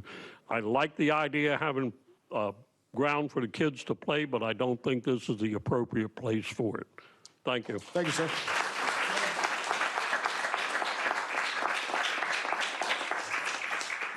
Next up, we have an Ashley Trodden. Is it Traden? Okay, good. I said it right. We usually get Troden, so that's fine. Oh, all right. Should I hold this out? Short people coming through. Okay. Thank you for the opportunity to share our concerns tonight. My name's Ashley Trodden. I live at 1104 Longbow Road, also Nottingham Village. Like so many of my neighbors and fellow residents, I oppose the proposed annexation. I strongly support youth sports. In fact, we'll be traveling ourselves the next 2 weekends doing the whole tournament life as we do. My husband's coaching right now. More coaches are on their way tonight to hopefully speak as well. I understand the petitioners are just trying to make a business decision, but in my opinion and the opinion of the many people, some present, some not here tonight, that business is not suited for Watersville Road. I know what the surveys say, but as someone who drives the roads all the time, it is already hard to turn left from our neighborhood during peak hours, not to mention turning onto 27. We do not have the infrastructure to accommodate even more traffic, let alone from a facility of the proposed size. I understand that Elite Baseball is planning for hundreds of parking spaces, but when you've been in sports long enough, you know that overflow parking is an inherent concern for these kinds of facilities, and those cars will be seeking to park in our neighborhood. And when all those cars leave, we will be left with unattended parking lots, which statistically are frequent hubs for drug sales and use, as well as other opportunistic crimes, such as break-ins. When we do tournaments for my son, Charlie, hi, Charlie, I think you're listening, we make a point to pack extra trash bags, but even still, the amount of trash and waste left behind when teams pack up is horrifying. Teams traveling into our town to play on these fields are not invested in keeping our grounds safe and clean like we are. Traffic, light pollution, and even safety concerns aside, our town's lack of hotels nearby, in my opinion and personal experience, greatly reduces any chance that there could be a positive benefit to more cars coming through our Main Street area and past our hardworking and wonderful local businesses that Mount Airy has to offer. There is a reference to in tonight's pamphlet for a possible $850 in spending per night, but again, we don't have the hotels to align with that reference. Also, unlike the Bob Lucido fields, which were referenced tonight, the properties are just not comparable based on where they're located. At the end of a long tournament day, and I would know, I don't believe the families will be stopping by Wagner's Meats or Liquidity Ale Works for a low-life seltzer, which, for the record, is delicious and gluten-free. I don't think they're going to go to Mount Airy Lanes and go bowling, and they're not going to stop by the Last Word bookstore for a new read, and I sure wish that they would. I would love to bolster our local economy, and believe me, I hate public speaking. I would not be standing here speaking tonight if I thought this complex would have any benefit to the actual town and the residents who already live here.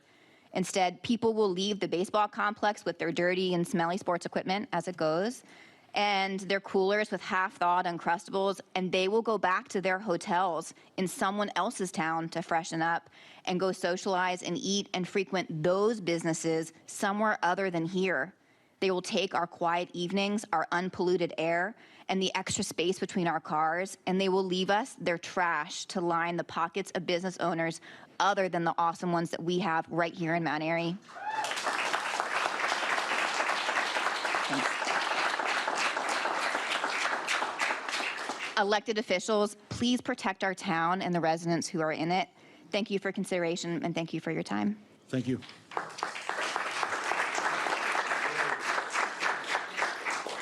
Got a Linda Polzen.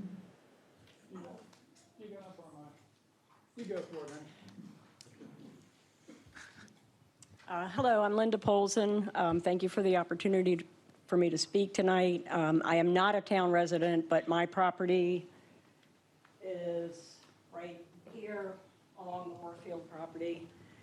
And I just can't believe that the traffic study conducted for this, that Elite Baseball commissioned, I believe it was a B. They said it was a B. That study must have been done between 10 a.m. and 2 p.m. If you all haven't gone through that intersection between the hours of 3 and 6 p.m., you need to do that before school gets out because it's horrible. To me, this is the equivalent of somebody putting a Home Depot right next to my house. I personally would much rather drive to Westminster, to Eldersburg, or to Frederick to go to the Home Depot than have it here in our town. And that's it. I just oppose it. Thank you. Jim Polden? You did a fabulous job. You're a very smart husband. Just for the record, the address was 3850 West Watersville. I just wanted to put that on. Thank you. I do live at the same address. So This is our beautiful house right here. We are not residents of Mount Airy. Or the town of Mount Airy. We're residents of Mount Airy. We used to live in Nottingham before Mr. Martin sold us our beautiful house over there that we've lived in for 21, 22 years now. I do agree that that land is eventually going to be developed. Of course it is. It's not going to sit there. It's not going to sit there as farmland forever. It's too valuable of a piece of property. But that lot right there is much more suitable for 5, 7, 8, 10, 20 houses on it than to have thousands of people turning over that on every Saturday, every Sunday when I'm trying to come home from work, or when I'm trying to get my afternoon and trying to get out of town and all that kind of stuff. The value of that property is much better for the county with tax dollars. 7, 8, 10 houses is sure going to give a lot more tax dollar to the county than a baseball field. So we oppose it for the lights that are going to be shining into our bedroom at night because it butts right against the side of the property. We oppose it for the traffic that's on Watersville Road because we commute that traffic every single day when I go to work and when I come home from work. We oppose it for the trying to walk the dogs. We walk across the street to Nottingham, the cars that are coming down that road at 40 and 50 miles an hour when we're trying to walk across the road. Our friend Steve is on the other side of it. We're on the right side, Steve's on the left side. Neither one of us want this baseball field. It's much more suitable for houses than it is suitable for some type of for-profit organization that doesn't do anything for the town. Thank you. Thank you, sir.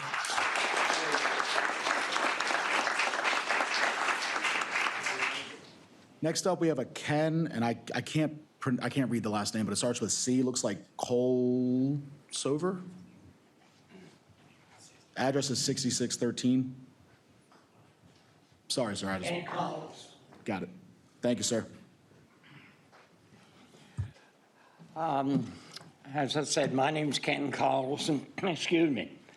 I moved here in 1981, bought the property, built a house on it in 1985, raised 2 children. They went to Mount Airy Middle, went to South Carroll, the usual routine. Both of them are raising families now. One lives in Manchester, one lives in Hagerstown. The increase that I've seen in traffic and people over those 40 years, I've been here 40 years. The first 20, it was a nice area to live in because it had the small town feel. But nowadays, it's just too chaotic. And to propose putting a sports complex on Watersville Road, by the way, I live on Runkles Road, which runs off Watersville Road, it's unimaginable to me, given what I've seen over the years. When I moved here, there was a stop sign on Watersville Road at Route 27. That's incredible. Nowadays, even with a traffic light, it's worth your life trying to get in and out of there. So I just don't know how a ball fields, which I'm not arguing we don't probably need, but that's not the place for them, for sure. So I just wanted to throw my 2 cents in. Thank you, sir. Thank you.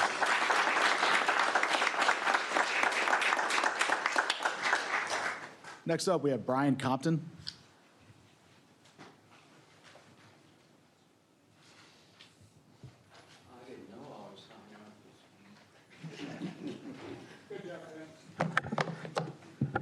How you doing, Brian? Good, how you doing, Tim? Good afternoon, Town Council. Appreciate the opportunity to come here and speak tonight. I actually came at the last meeting that the Planning Commission had and spoke as well.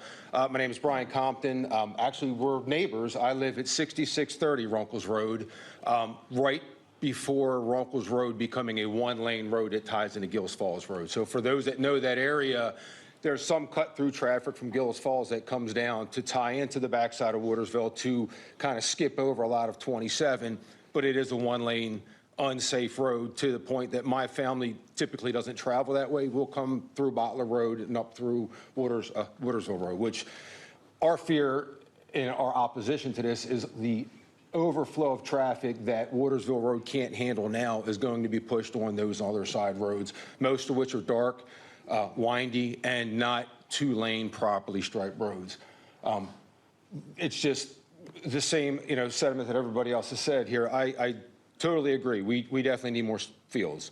We need more open space. We need a whole lot of that. And I applaud the elite baseball program for coming in and trying to make that difference in providing that facility.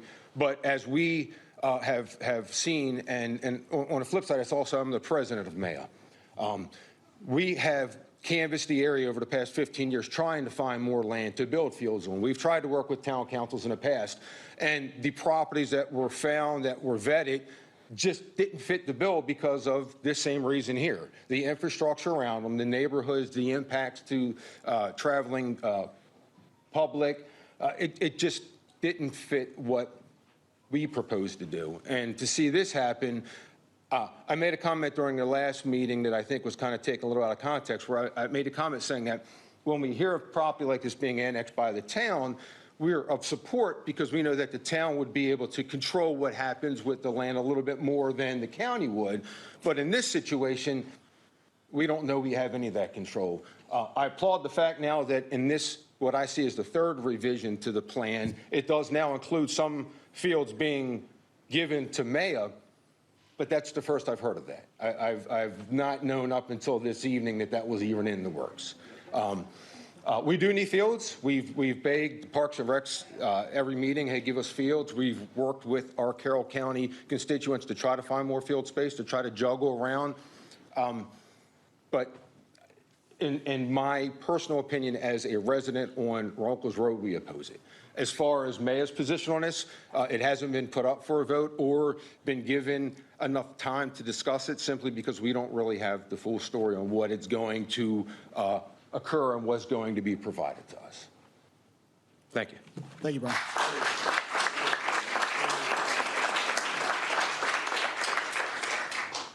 Next up, we have a John Schmidt. How are you, sir? Appreciate it. Thanks for having me. I'm 5830 Broad Branch. I've been around this area. I'm not live in the community, but I do come here often with my 5-year-old, my 8-year-old. I can't really say anything different than what my buddies have said before me. I'm a coach and an educator for the last 20 years. I think Mount Airy has a lot of benefits to this town, and I think this complex would bring to those benefits as well, as being a coach and an educator for the last 20 years.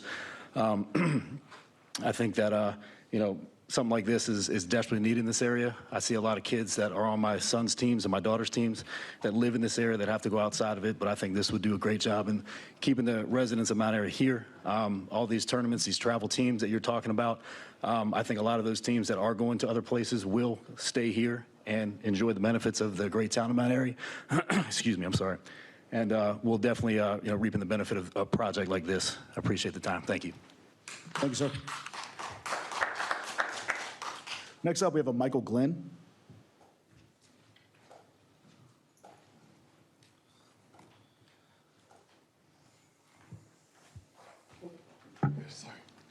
Michael Glenn, 2302 Kings Forest Trail.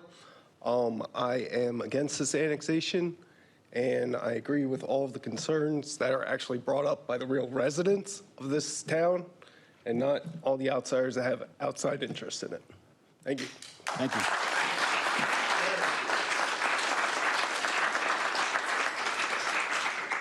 All right, we have a Tina Stolman.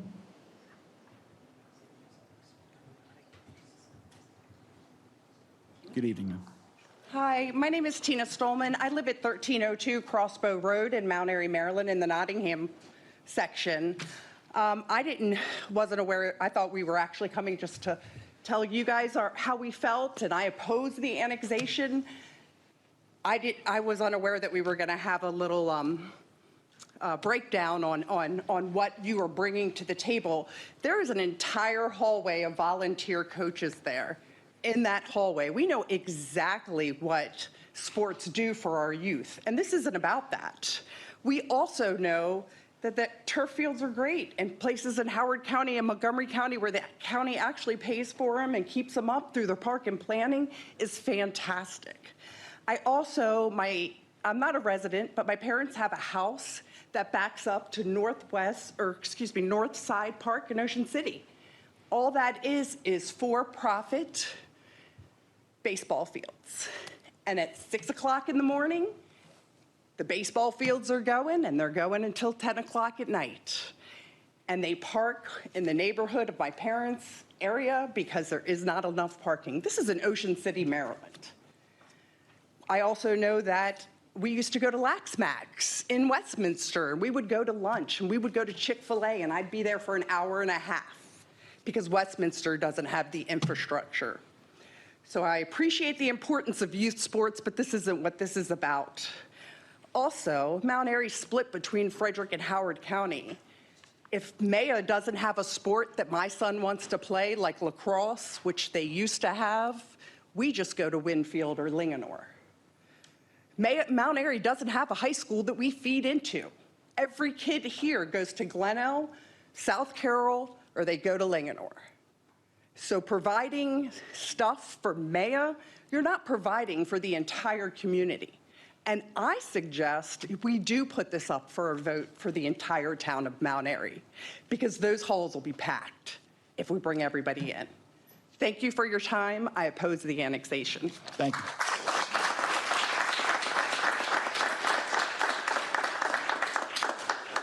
All right, Brian Bita. I was wondering where you were. Hey, how's everybody doing? Good. Everyone's addressed all of my comments, so I wanted to share this time to talk about the alignment of town government and from the civic level, right? All these citizens are here voicing their concerns, their comments, either plus or minus, right? The Planning Commission did their job. Hours, days, meetings, keeping everyone's comments in line. Most of these people that were here tonight were here for other meetings. I feel like I know them. I feel like we're all friends now. You know, that's how close we've gotten to it. And the Planning Commission's job is to actually develop what you guys get on your desk to make an informed decision about annexation. And yet, there's no alignment up here. Each one of you has a different concern, a different way you want to think about it. When it's all put in front of you as a no-brainer, it doesn't fit. It doesn't fit where it is. It fits in the town, not where it actually, it's not on Watersville Road. That's what the town has said. That's what our duty is to listen to them, take those comments and have an informed decision about it. So when you're a civic like me, when you're listening to the comments of the citizens, because that's what our job is, that's what you're elected to do, you need to make the decision based on what your commission does, based on the facts that you get on your desk, not waste time. It doesn't work. It just doesn't. And the responsibility of the commission is simply to deliver you the results and facts you need to make your decisions. And that's it. Thank you.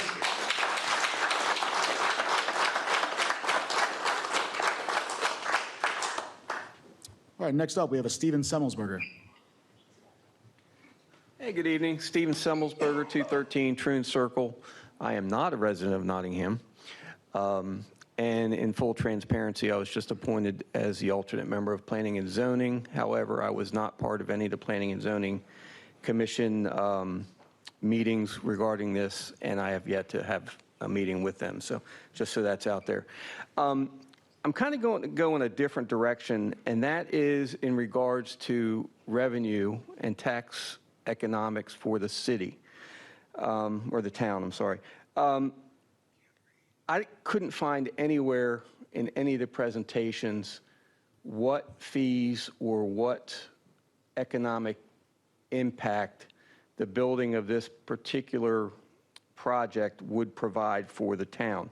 Now, we're discussing this ball field, but this question actually would go towards whatever was placed into this project or in this annexation. As far as I can tell, the only tax revenue going forward, there's either a sports and entertainment tax of either 5% or 10% for the teams that come in and pay to play on these fields.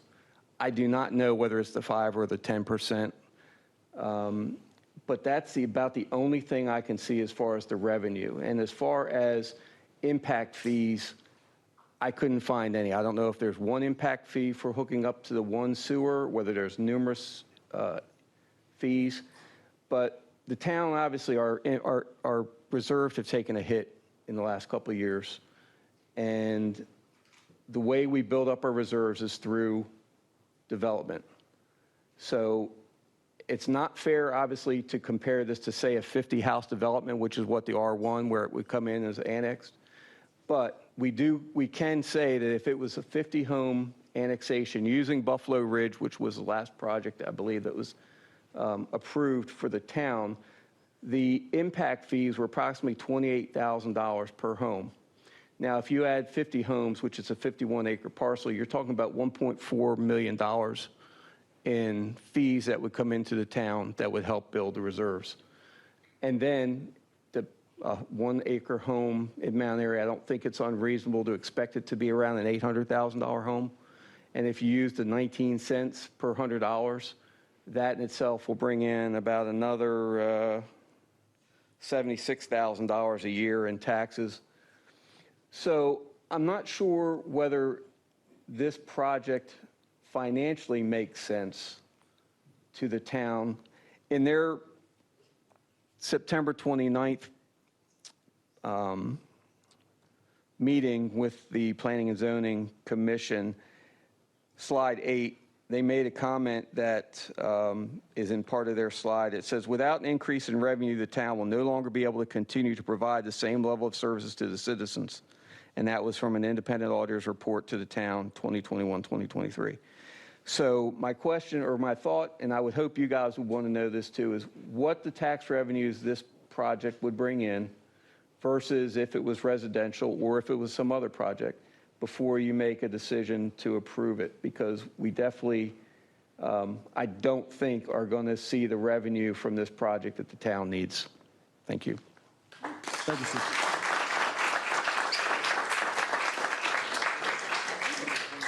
Next up, we have an Anthony King.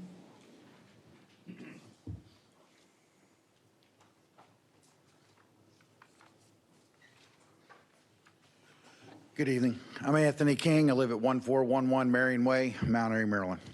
So I've been a resident here for almost 25 years, and I was involved in several of the planning commissions, sitting and listening. And to be quite honest with you, I don't even know how y'all do this, because it's very frustrating to sit there and listen for someone truthfully to cherry pick facts and present them as the gospel. I mean, something as simple as when we were in the planning commission, I sit there and watch their lawyer bully the council and the mayor and use the word with prejudice a half a dozen times like it was the only word he knew. But I mean, they did a traffic study, and when I asked the gentleman, did they even look at the ball field just less than a mile away? What happens when they let out 2 ball fields and it becomes a parking lot? His answer was, no, we never looked at that. So what kind of traffic study did they really do? They're just giving facts to present strong points to their case. At the end of the day, it struck me a little odd because I'll be honest with you, I've always, and maybe I'm naive and stupid, I don't know, but I've always believed that this council and the Planning Commission, they sit through these meetings over and over again, and they did their due diligence, and they came to a unanimous decision. This ain't a good fit. It's not about whether or not baseball is good for kids. I played baseball, so did my kid. It's about whether or not you're going to literally ruin the lives of over 1,000 of our residents, which live in Nottingham, for possible revenue, but it's definitely got side effects. And it's hurtful to me to have them use words like a minor inconvenience and that this is an opportunity. This ain't an opportunity. This is the destruction of a neighborhood and the quality of life for townspeople. So, back to my point, I'm proud to be an American, and I'm proud to be a Mount Airy resident. But I'm going to tell you right now, if this resolution goes through, I'm going to be embarrassed to be a resident of Mount Airy. So I'm strongly against this because you can't put a commercial operation in a residential thing. I can only hope that you guys really believe you're here to protect and serve us and make the right decision. So thank you. Thank you, sir.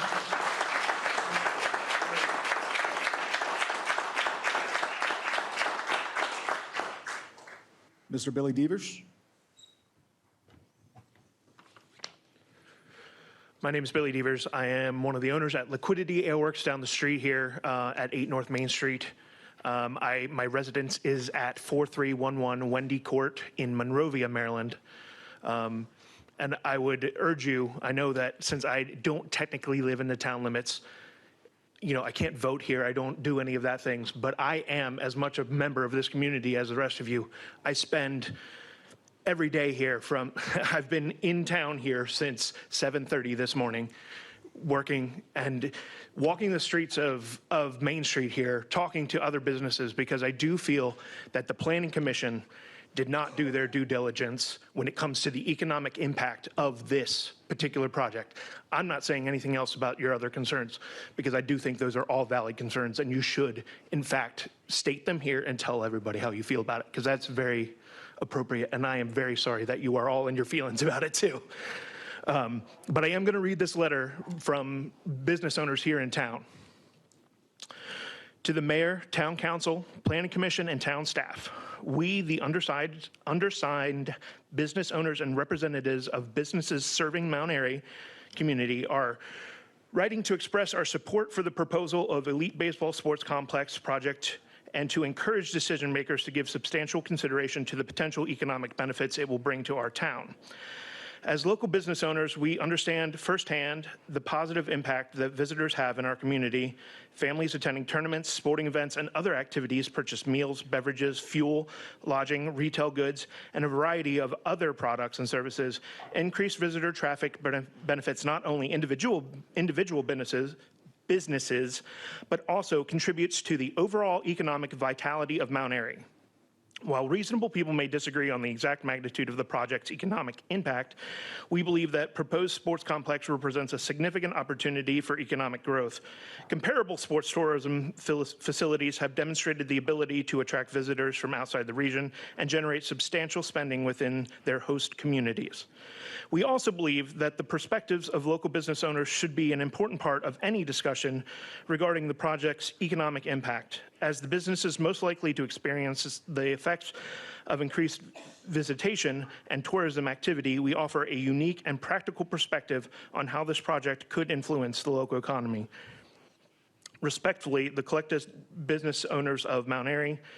I have here signatures from the owner of Superfoods Cafe, Four County Barbershop, Conchetta's Main Street Bistro, Mount Airy Commons, Blossom and Basket, and Liquidity Ale Works. In addition, I talked to several who are afraid to sign this, but agree with me, but they're afraid of your retribution. Just remember, when y'all want a beer, we're not to go. All right, next up, we have a Brian Fitzpatrick.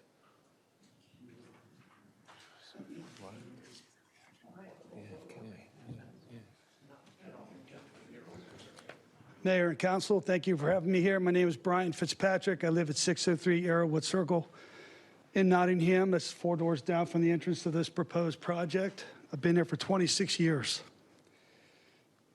My primary concerns are going to be the traffic, which has been mentioned here today, and the size of this commercial venture and of residential space. Now, I'm a man of vision, so I like to look at that, and at first I'm kind of disarmed by the nice baseball fields. But when I look at the parking lot and I see, I guess now we're talking 500, or initially it was 1,100 parking spaces, but let's just go conservatively with 500. I asked myself, what's 500 mean to me? So I went on Google Earth and I found myself hovering around the Mount Airy Safeway. And I counted all the spots at Mount Airy Safeway.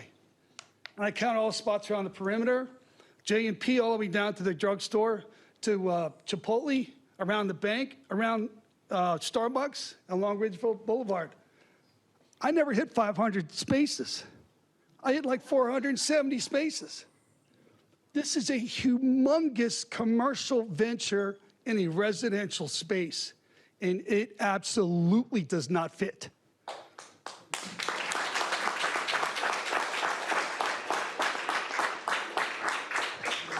I can also attest to the traffic. I've raised 3 boys, 2 of which were in club lacrosse and soccer. I traveled all up and down Mid-Atlantic. I went to tournaments. Felt like my whole life was tournaments, actually. It was a good time, but it was very stressful. But the bottom line is, I found myself in some places. Unfortunately, I can't tell you where they were. It's been a while. But there were times where I was in tournaments, in facilities, and I looked around and I said, I can't believe the people who live here have to put up with this. You couldn't get out of there. You do have to bring your own lunch because you can't leave. There's no time to leave to go to lunch, come back, you'll lose your spot. And I guarantee you, if there's 500 spots there, they're going to be overflowing to the grass. This is a humongous project that's going to have thousands of people there, conservatively at 1,000, at 500 spots, 2 people to a car, that's 1,000. But I guarantee you're going to have a couple thousand there at a time. This is huge. This isn't a small project, and this is a residential area. It absolutely does not fit. Town Council, Mayor, I ask you to please reject this proposal. Thank you. Thank you, sir.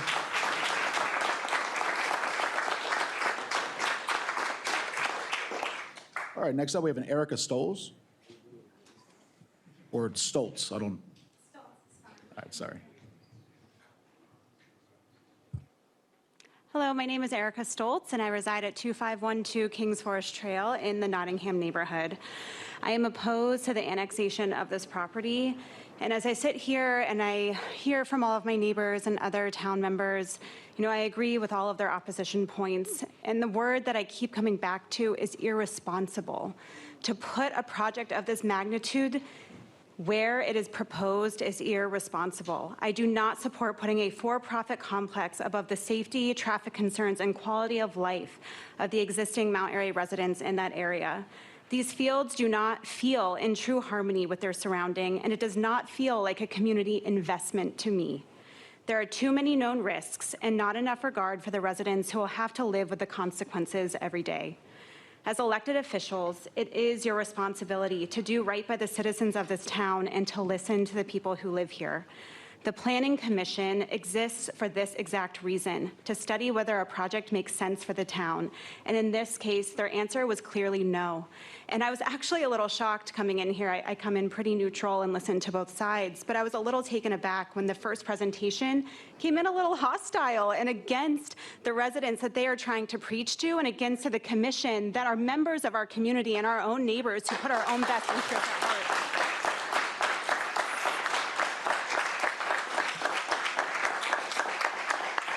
So to go against this and the voices here this evening is irresponsible, and I urge you to vote no. Thank you.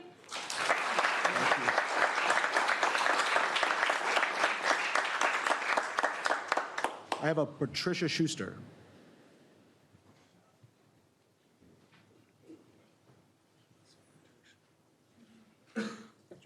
All I'm saying is that's what it's. I am not Patricia Schuster. She left. She told me to take her I was gonna spot. say, if I mispronounce Patrick that bad, then we're in trouble. My name is Gil Picard. My address is 3870 West Watersville Road, which is right here. I think that's probably in the worst spot compared to the surrounding areas. I'm not going to talk too much about the traffic and everything. That's obvious. It's hard enough. I got to pull in my driveway and back out of it, and I got to wait 2 minutes sometimes to even back out onto the road because of traffic coming through, so it would just be worse. But we have a nice wraparound porch on our house that we like to sit on, and it's private at the moment because we got a cornfield next to us, but I can't imagine wanting to go out and sit on the porch when we have a 500-car parking lot right there. So that's a big factor for us.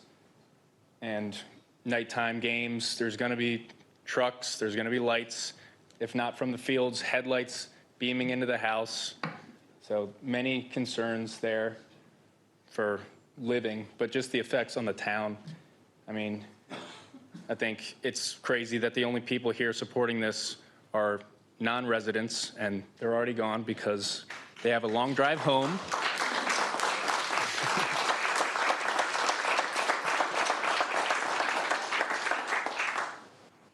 I grew up in this property right above, so I've been local. I read in here that the folks trying to do this were born and raised around in the area. I don't think they were this local. But my wife and I just bought this house last year, and we spent 2.5 years looking for a house in Mount Airy specifically because we love this town so much. And I've grown up here, very local, and we've looked at a lot of houses, turned them down, and then we saw this house, and we had to have it just for the location and the land and the beautiful view of the cornfield. But I strongly oppose this. I think it's going to impede on our living situation tremendously, and I hope that the town hears its people tonight and makes the proper decision going forward. So, Thank you. Thank you. So real quick. Hey, Jill.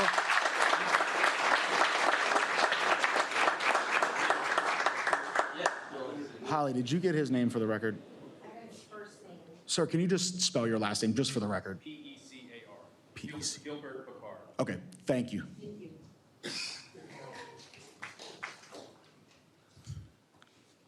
All right, next up we have a Joey Collins.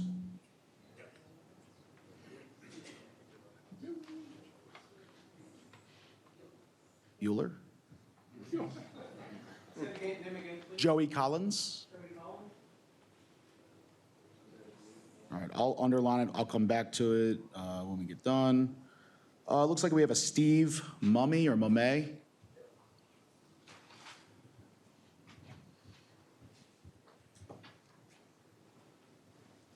Thank you. And in the interest of time and my bladder, which has been kind of filling up for the last 2.5 hours. You and me both. I'm going to go short. But you might remember I was here April 6th at the meeting, and I gave you a long list of reasons why I opposed this annex. So I'm not going to repeat it here, but I will say I find it interesting that this line goes out across the street, and so the 2.5-second time that the traffic study was gonna happen on Watersville, I would imagine it's at least 2.5 seconds out on this main street. I find it laughable, and that was the word that one of the people here used to describe the objections, that they found the objections laughable. They are not laughing. No one out here is laughing. And I would suggest to you, elected members of the town council and Mr. Mayor, I don't hear many people who live in this area. And by the way, my house is right there, right across the street from where the lights are going to be. I don't hear many supporters in Nottingham saying this is a great thing. I coached baseball for 11 years. I know the benefits for team sports and all of that stuff. But this is the wrong location for a complex of this type. So I'm not going to be long-winded. I'm going to get out of here and use the bathroom. But I do appreciate if you would reject this. Thank you. Thank you very much.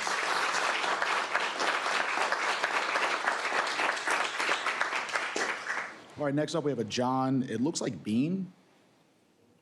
I'm just having trouble reading the last name. Sorry if I mispronounced, sir. Okay. Bean. Oh, good. You said it right, didn't you? I'm John Beam. I live at 2109 Knight Squire Road. I listened tonight expecting to hear an argument for why this would work here in our town. And instead I heard a grievance against my neighbors, my neighborhood, and my town's planning commission. The concerns my neighbors are raising are real, every one of them, regardless of what they think, what their studies say, or what those businesses in more urban areas might say. In this small town, we value those volunteers on the planning commission. This council itself appoints them for independent expert judgment on exactly these types of land use decisions. And the fact that they voted roll, name by name, O'Malley, Beda, Hatley, Butts, Wallace, Gant, 6-0, opposed to this resolution.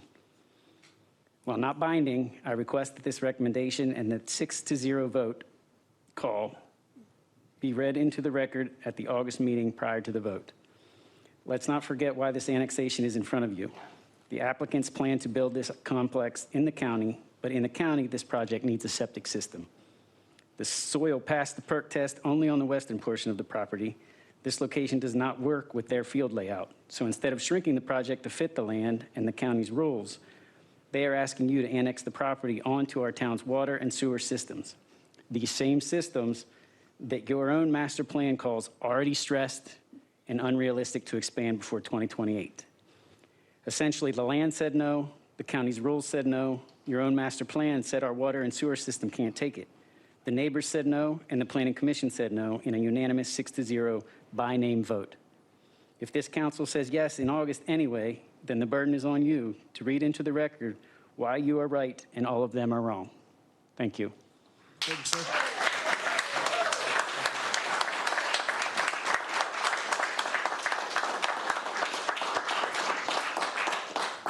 All right, next up, we have an Elizabeth Archer. Good evening. Good evening. Thank you. My name is Elizabeth Archer. I live at 1904 Gallant Night Lane. I'm a resident of Nottingham. We bought our home 2 years ago, and the reason we moved to Mount Airy, I lived in Arlington, Virginia for 12 years. We wanted to avoid traffic. We love the small town feel of Mount Airy. We love that it's quiet, it's peaceful. There are farms, there are animals. I drive into DC twice a week, and the traffic is a nightmare. It takes me almost 2 hours each way to get to DC and back. That's a trade-off I was willing to make to move out here. The study conducted talked about the peak congestion being between 4 and 7 p.m. A lot of us work till 5. We go and we pick up our kids from daycare after 5. So small trips after school and after work to go to the grocery store, to go to daycare, to go to the gym, to go to practices, things like that, are going to be a nightmare. Without a dedicated turn lane into the facility, left or right, at a minimum, and redoing the traffic light on Watersville, the traffic will be a nightmare. The traffic lights do go out on 27 in Watersville. In the past week alone, on Route 27, several of the lights were non-functional. I had to go to Safeway to that plaza to pick up my daughter from daycare. Getting out with the non-functioning lights was dicey. So sitting at the light on Watersville and 27, when it is not working, you sit there for at least 20 minutes. If this complex already existed, we never would have bought our home in Nottingham. And we love our neighborhood. It is wonderful. A lot of folks have talked about the artificial turf impacts on the groundwater. I would like to reference a study by the Department of Chemistry and Environmental Science from New Jersey Institute of Technology, published in August of 2022. It is available on the NIH website. Chemicals identified in artificial turf are known carcinogens, mutagens, and endocrine disruptors. Exposure to crumb rubber disrupts development in vertebrate animal, and in addition, chemical leaching and microplastic pollution. The town is committing $8 million to remediate the PFAS in the wells. Does the town have a plan to address the added PFAS contamination? And lastly, the revenue to the area.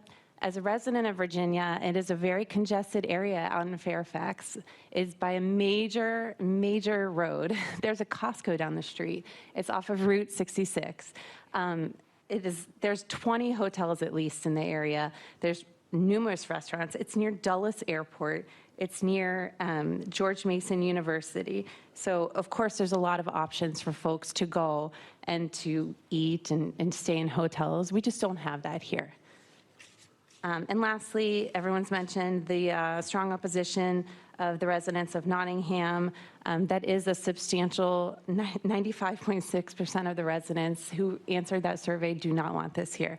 Again, I think that folks who moved there recently, if this was already here, would not have moved there. Thank you. Thank you very much.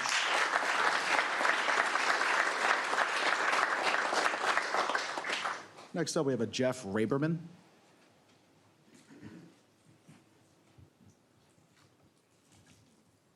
Jeff Raberman. All right, I'll circle that. How about David Bacca.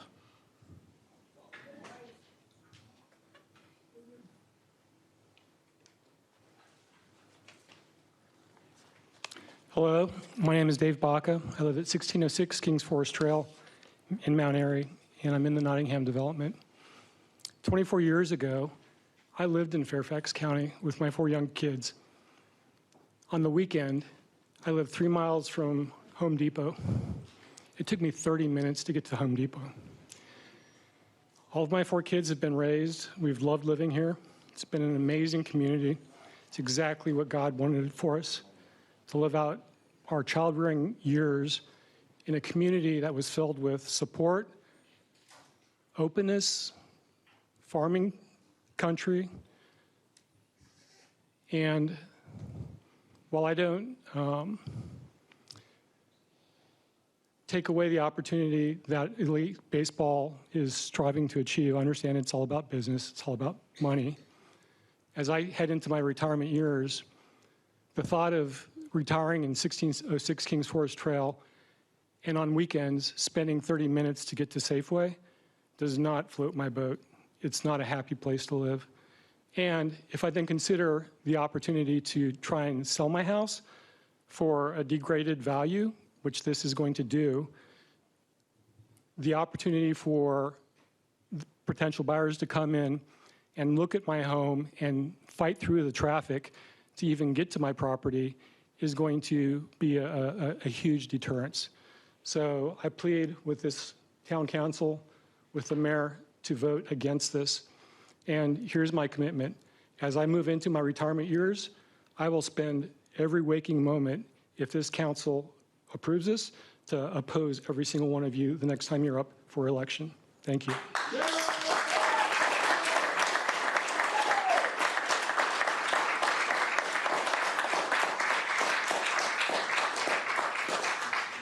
All right, next up we have a Michelle Furl, or is it Michael?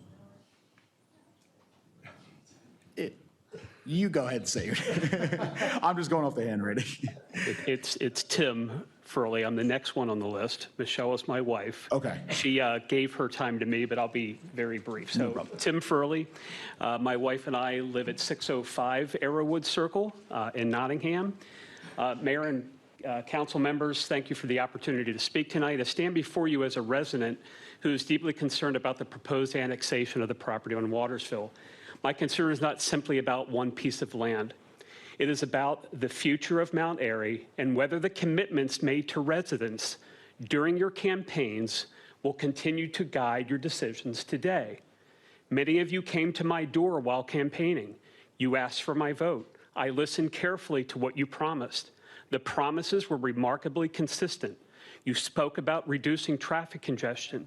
You spoke about protecting our water resources. You spoke about managing growth responsibly. Most importantly, you spoke about preserving the small town character that makes Mount Airy such a special place to live. Those promises mattered.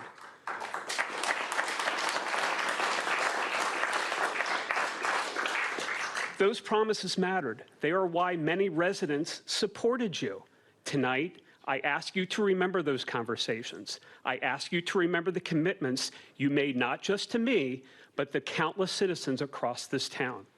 This annexation raises serious questions about increased traffic on our stressed roads, additional demands on our water supply, and continued growth that many residents believe is occurring too quickly. These are not abstract concerns. They are the very issues that were the central part of your campaigns. Elections are about trust. Citizens trust the promises made at their front doors will matter when difficult votes come before elected officials. Holding office means being accountable to those commitments. Tonight, the citizens of Mount Airy have the right and the responsibility to hold you to the promises that helped earn your support. We are asking that you demonstrate those promises were more than campaign talking points. We are asking you to show that preserving Mount Airy's character, managing growth, protecting resources, and addressing congestion remain your priorities. Please reject this annexation proposal and stand by the commitments you made to the people of Mount Airy. I appreciate the time. Thank you, sir.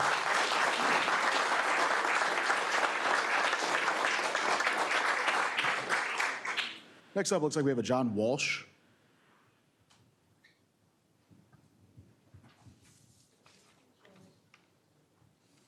Good evening, sir.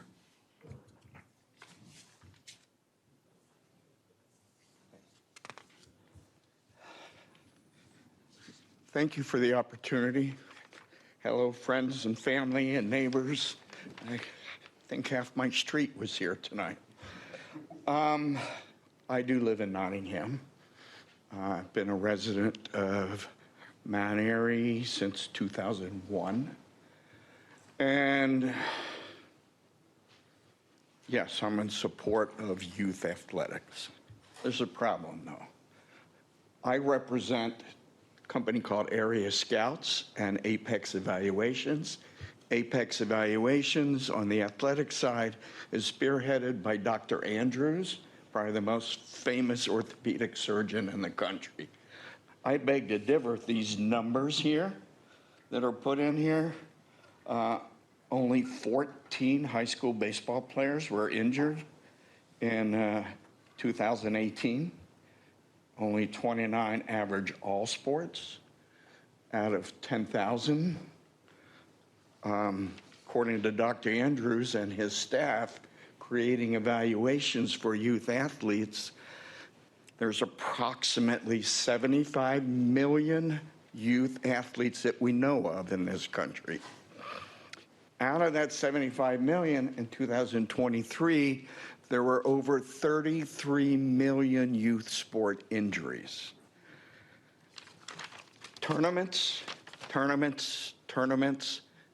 huge reason why all the injuries. I know I'm approaching a different subject, but frankly, if we want to help our youth athletes, we have to help them become the best athletes they can be first. The better athlete they are, flexibility, mobility, strength, power, prevents injuries. And there's no place in this town to do it. There's a new gym across from the bowling alley who's trying to do something about it. Health Unlimited cannot afford to bring youth groups in because there's too overcrowded. And so there's nothing going on in this area. There's a couple places in Frederick, if you choose to commute. And then the other facility that's missing, Howard, Frederick, Carroll, is an aquatics facility. Frederick was going to do it. They announced it on social media three and a half years ago, and then it disappeared. I'm sure it's a money, but if they did their homework, the aquatic centers in Montgomery County have paid for themselves in less than 10 years. Now, I'm not suggesting we put an aquatic center here because that will create the same traffic issues. But to me, those are the two areas that we need. The state of Maryland supplied more Olympic swimmers in 2 Olympiads in the last 20 years than any other state in the country. Yes, including Florida and California. And we have no place in this area to train them unless they commute down to Montgomery County. So those are just thoughts to think of. I am not in favor. I think it's illogical and irresponsible to create that much traffic at that intersection. So anyway, that's it. I'm done. Thank you, sir. Thank you. All right, next up, we have an Evan Populus. Sorry, dude.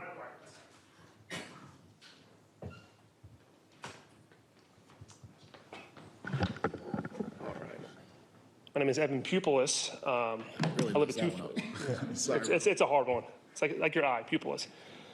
I live at 2505 Kings Forest Trail. I'm strongly opposed to this annexation.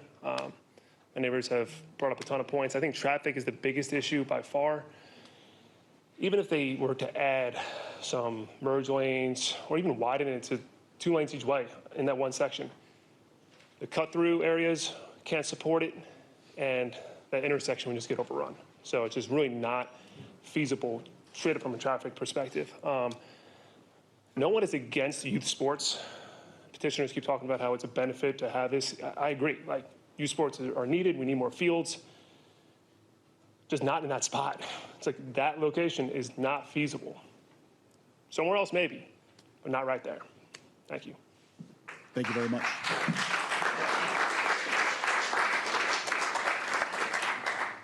All right, I'm gonna go back to is there a Jeff Raperman here that wishes to speak? Or a Joey Collins? I seated my minutes earlier. Can I get on since they're not here? I'm not gonna tell you no.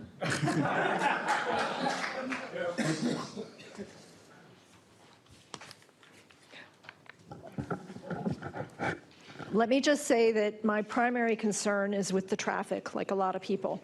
And I'm sorry to poop on your parade, guys. You know, it's great to have a dream. Thank you. I just wanted to say about the survey. When the survey first came out, I didn't take it because I was not informed about what all this would entail. I had no idea that it was going to be to this extent. This many fields, the artificial turf, the parking spaces, and I live, like I said, 407 Longbow Road. I'm a little bit removed from it, and I thought, I'll see a little glow from the lights, probably won't hear much noise. So I didn't fill out that survey. So had my husband and I been more informed, we would have filled out the survey, and we would be at 2 more people that would have said, no, we don't want this to happen here. So I just wanted to step up and join my fellow townspeople and say, you know, find another place for it, please. Thank you. Thank you.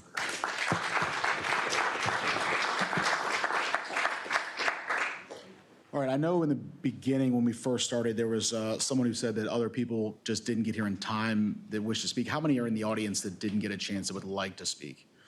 All right, I'll tell you what, if you don't mind, can we just line up here? I don't have your names, but if you could, please just speak very clearly with your name and address.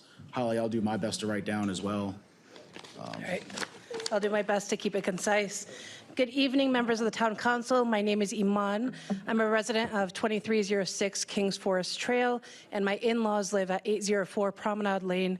They are not in Nottingham, although my husband and I are in Nottingham. We moved here from Olney specifically because of concerns of safety and wanting that small town feel. My in-laws lived in Olney for over 30 years, so you can imagine that significant change was something that took quite a bit of consideration, and finding a home in Mount Airy was the perfect idyllic situation, so much so that we moved here 2 days before I gave birth to our toddler 3 years ago. We were that committed. I'm here tonight as a resident, as a neighbor, and as the mother of a toddler. I respectfully ask you to deny the proposed annexation of the Warfield property for the planned sports complex. I want to be very clear. I'm not against children playing sports. I have 3 brothers. They all played sports. As a mother, I understand how important it is for children to have safe places to play, grow, and be part of a team. But this is not a question of whether sports are good. This is a question of whether this location is appropriate and safe for a large, for-profit sports complex directly across from an established 420-home neighborhood. My biggest concern is infrastructure and safety. Watersville Road, the nearby intersections, and Route 27 are already strained. Families in this area already experience traffic backups, school-related congestion, and safety concerns. Getting my daughter to gymnastics is a nightmare every evening. Residents have asked for improvements, including better turn access and traffic controls, and many of those concerns remain unresolved. Now we are being asked to accept a project that could bring large tournament traffic, weekday practices, weekend events, and hundreds of cars into an area that is not built for that kind of concentrated volume. As a toddler mother, I think about this very practically. I think about getting my child in and out of the neighborhood safely. I think about emergency vehicles needing access. I think about tournament traffic spilling onto local roads when parking fills up. Like I said, with 3 brothers, I've been to lots of tournaments. The parking always spills over. I think about people parking along Watersville or inside Nottingham because that is what happens at a large sports event when families are trying to get close to the fields. And I think about what happens when a game ends, a tournament lets out, or severe weather forces everyone to leave at the same time. That is not a small inconvenience. That is a safety issue. This project would also place a large, ungated parking lot near our neighborhood. That's part of the reason why we left only. Safety concerns of many, many break-ins from youth into our cars and homes. That raises reasonable concerns about after-hours activity, security, and the burden on local police and residents. When my identity was stolen, the local police told me, "I'm sorry, ma'am, we have so many concerns. We cannot attend to your matters at this time." For families with young children, those concerns matter. I also question the actual benefit to Mount Airy residents. This is not being built primarily as a community park for Mount Airy youth. It is a private, for-profit sports complex intended to serve travel teams, rentals, practices, and tournaments. And because Mount Airy does not have the hotel infrastructure typically needed for large out-of-town tournaments, many of those visitors are unlikely to stay here. They may come in, play, create traffic, use our roads and water, and then leave to eat, shop, and sleep elsewhere. That means Mount Airy residents will maybe be left with the burden, the traffic, the congestion, the safety concerns, all these things, without a clear or meaningful economic benefit to the town. I also want to speak to the Nottingham survey. More than half of our community responded, and the results showed overwhelming concern about this petition. That survey represents the voices of the people who live closest to this proposed project and who would be most directly affected by it.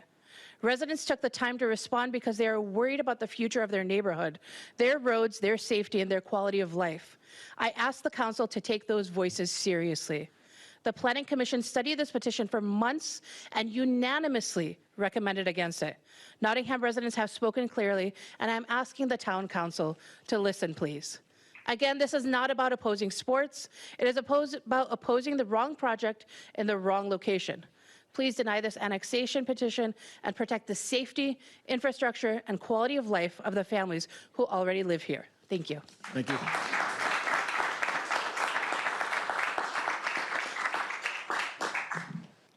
My name is Will Freeze. I live at 3709 West Watersville Road. I have lived just outside town limits for the last 25 years. First off, in the room like this, did anybody else notice that the bright orange sign that said notice this meeting has been down for over a week? I even called town hall and said, hey, you know, that sign fell down. Kind of suspicious. First question I have to ask here is, a lot of people know we have a volunteer fire company here, and several of our members, including our own beloved Steve Lickman, live on West Watersville Road. So now we're going to have even more traffic to cut down our response time to the firehouse. The other question, has anybody done a survey of what this is going to do to our EMS department? We already have county employees now. How much more strain we're going to add to the ambulance service we currently have if we have sports injuries that have been brought up? So that's one question I have. Another thing I haven't seen on anything is I haven't seen an estimated profit and loss margin paperwork on what they're saying. What are they going to charge for these fields for these people that are going to be coming out of town? That's something I'd like to know what's going on. I know they're paying this attorney right here probably $500 to $600 an hour right now, so let's drag this meeting out. It costs them some more money. So here's the other question I have for you. There's approximately 400 homes in Nottingham. They want $2 million for property, divide it out. It works out to less than $5,000 a home. Divide that times 10 years financing. You guys should just buy the place. It costs you about $35 a month for 10 years, and you could do what you want with it. Sounds like a pretty good idea to me. Just want to bring it up. So the other question is, anybody ask the Nils what they thought about this? You know, they've been farming it for the last 50 years. 50 acres. Maryland average is 145 bushels per acre. Corn's going for 425 bushel right now, so they're losing $3,100 a year in farming costs. Anybody happen to talk to them about that? Ask their opinion. Something to bring up. The other thing is, as it's been brought up before, as you guys have been brought up with several people here, this council votes for this. You're all going to be looking for jobs, as it's been made very clear by the community, so keep that in mind. I wouldn't be surprised next meeting if they show up with a bucket of tar and a bucket of feathers and a couple rails for everybody. Just putting it out there. They used to do that back in the day. Maybe they need to bring it back. So, but I'd rather see something else go in there, a private school, a church or something. As much as state houses, I'd love to see the town maybe annex it, make it an agriculture-only property. That would really piss off somebody who owns it now. Because you only can use it for farming for the next 50 years. It'd be nice somebody does. But if anybody sees here, people are going to come in, they're going to do their thing, they're going to roll out and go, all right, it's time to go. We're going to hit Chick-fil-A, jump on Salmon, and roll out for the thing. So this is not going to benefit anybody here in town. So you've got plenty of more things right there. And if you guys want to bring one more person from somebody who lives outside town, who loves Mount Airy, who just happens to live just outside, literally My house is right here. So, and my mailbox, because my house used to belong to my mother-in-law, has been wiped out 4 times in the 30 years she lived there from the traffic coming down Watersville Road. So traffic's already a problem. Should bring it up. So you all have a wonderful evening. Thank you.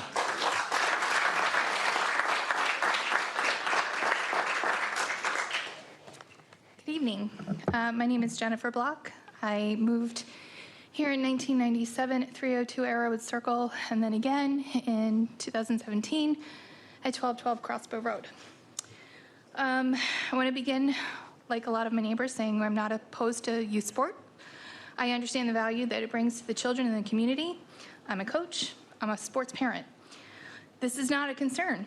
My concern is whether this project is the right fit for this location, which obviously you're hearing that it's not. The long-term impact on Mount Airy has to be fully considered. The biggest concern, and what you've heard mostly tonight, is traffic. A year-round baseball complex fundamentally is different than recreational fields. It's designed to attract teams, spectators, coaches, tournament participants, visitors from outside the community. Traffic will not occur on the weekends. It will occur throughout the year and concentrate in concentrated waves that places stress on the surrounding roads and intersections.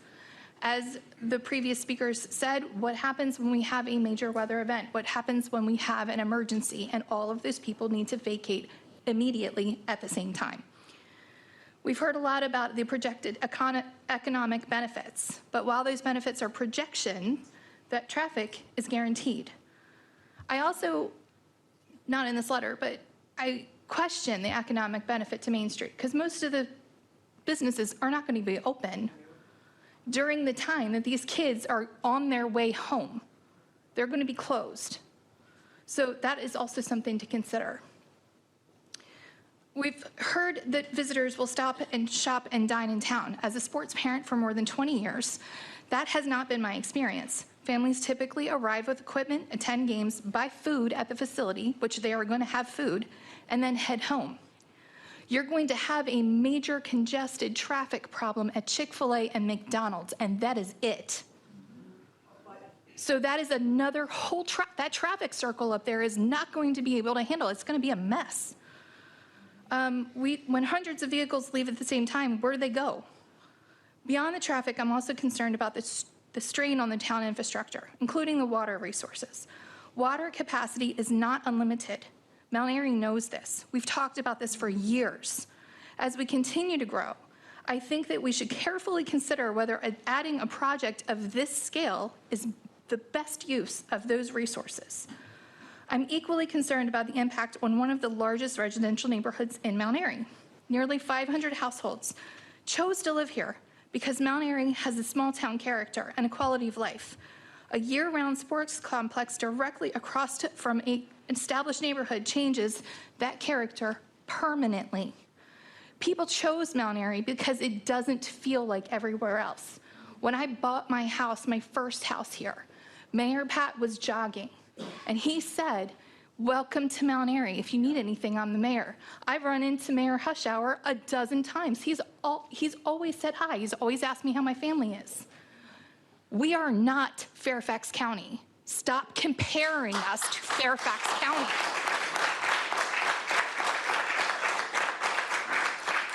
If this project succeeds, nearby residents will experience traffic, light, noise, and activity for years to come.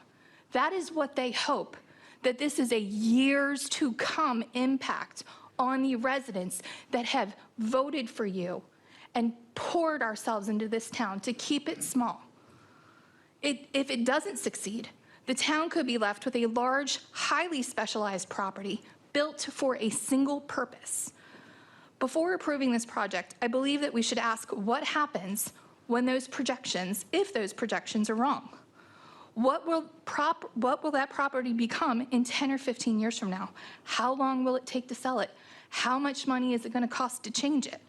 And what impact will it have on the surrounding communities to have an empty facility sitting there for years, potentially? How long did that bank sit there before liquidity came in? The question tonight is not whether baseball is good for kids. We know it is. The question is this the right project? Is this the right place? And is Mount Airy the right place for this? I respectfully ask that you place the interest of the existing residents, the character of our town, and the long-term future of this community at the center of every decision that you make. Thank you.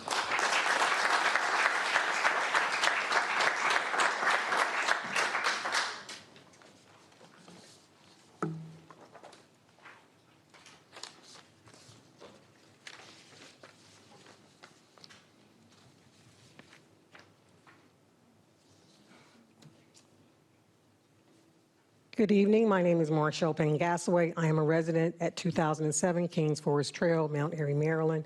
I am a resident of Mount Airy. I've actually been here for more than 19 years because my son was born here.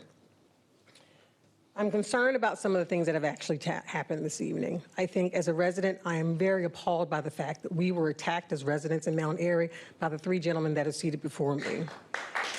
How dare you come to Mount Airy and attack us because we want to keep while we move to this particular area. We appreciate and we value everything here. It is not for profit for us. It is our home. One of the things that was actually challenged was a data-driven survey. And while I am a Nottingham resident, I will also share that the town also took feedback from the others in Mount Airy.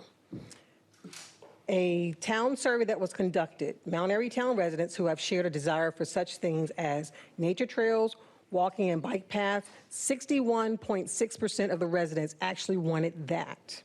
Their second item that they were actually desiring was 45.3% chose wooded open areas and or open space. And then the third desired area was 55.2% of the residents wanted picnic facilities.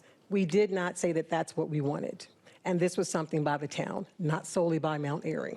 So when it comes to data-driven, we do use data to inform our decision-making. We do not depend upon traffic surveys where we're actually approximating things and not really living in the area.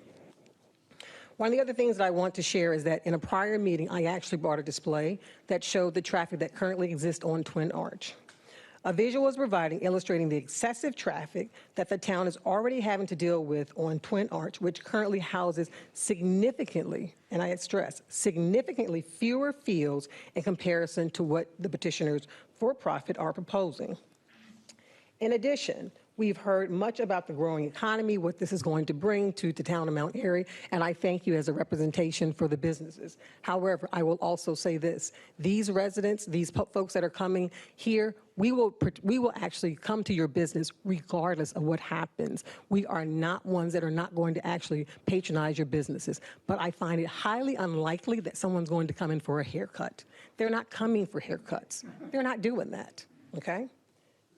More importantly, as we talk about how this is going to be important, one of the things that was referenced not by the for-profit individuals as well as the letter that you provided to us was housing. We don't lodge individuals here in Mount Airy, and unless there's a plan for actually creating hotels and things of that sort, that's not viable. The petitioners have shared that the fields are comparable to Patriot Park North, which currently has a total of 4 adjacent and 2 additional fields. However, they failed to share more extensive, a comprehensive general management plan and a conceptual development plan that was created for Patriot Park North. The attorney had shared that those things were not necessary. Patriot Park North did a conceptual survey. They also looked at geological studies. If you haven't done that, then you are not prepared to handle this.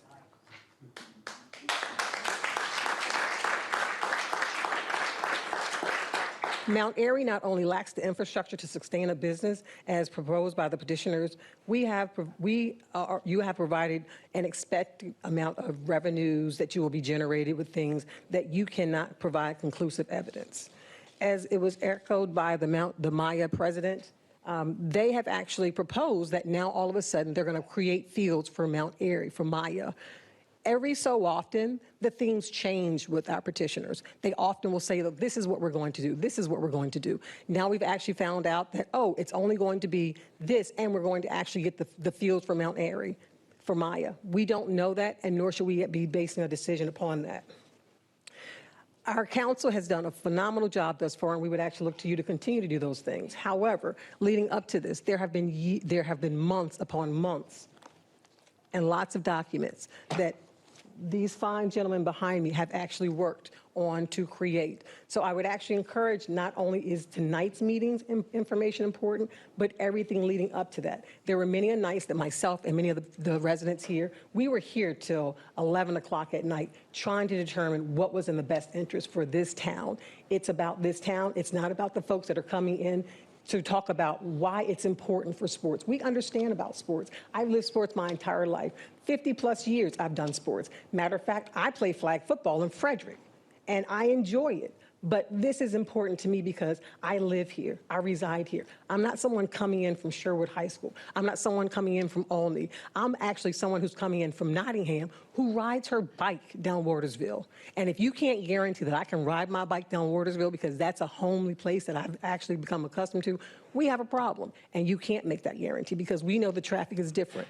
The gentleman on the end actually has shared that he actually has come on Twin Arch.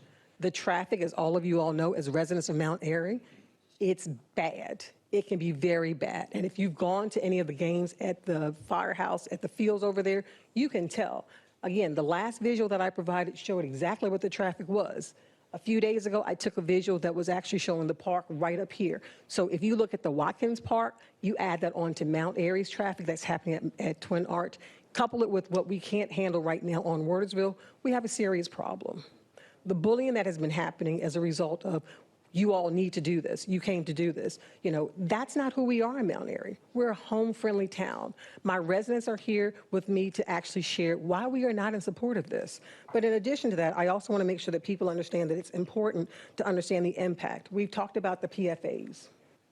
And we got a letter on January the 18th talking about using filters from our own mayor, using filters because of the PFAs. And our petitioners here have come in and shared, oh, there's no worries about the turf. The turf is safe. Well, then you tell us that when you can't actually deny the fact that we just received a letter from our mayor to say we need to think about filters. And so you bring this back to us that we don't want this. We, of course, want something in the appropriate and the timely place. And this is not appropriate and it's not timely. So I'm going to actually call upon our folks that are here in front of us. This is the town of Mount Airy. It's not the business of Mount Airy, and it's not about those who are outside of Mount Airy. This is about us. We need to make sure that we're thinking about us as a town, not just Nottingham, but everybody that's a part of this experience. And so I will leave us with the fact that we've talked about the traffic. We've talked about a lot of things. However, I will also say I applaud everyone who's actually taken the steps to go to Patriot Park North. Because if you go to Patriot Park North, you will see Patriot Park North is nothing comparison to Watersville. Absolutely nothing. They've got multiple ways to get in. The gentlemen that have done extensive work in terms of preparing us for this, they went out there on their own. They're volunteers. They didn't get paid to go do that. They did that on their own. And so I applaud them for doing that. But more importantly, I am actually coming to you all because now you need to take a site visit. See how this does not fit Mount Airy, and to see how this is a problem for our town. They don't reside in our town, and they don't reside in my neighborhood. So they don't speak for me, they don't live for me, and they definitely don't drive down Watersville for me. So I would encourage you to make sure that you're making something that's on our behalf, not the behalf of the petitioners, and not based on sports. I live sports, I love sports, but I can tell you that place right there is not the appropriate location for sports. So thank you. And if anyone needs a copy of the geological studies and all the site plan that went into Patriot Park North, which actually was quite extensive, I'm happy to share that with you. And congratulations on your son's appointment to the Naval Academy this year. Thank you. Yeah. And he grew up playing baseball elsewhere too and enjoyed it.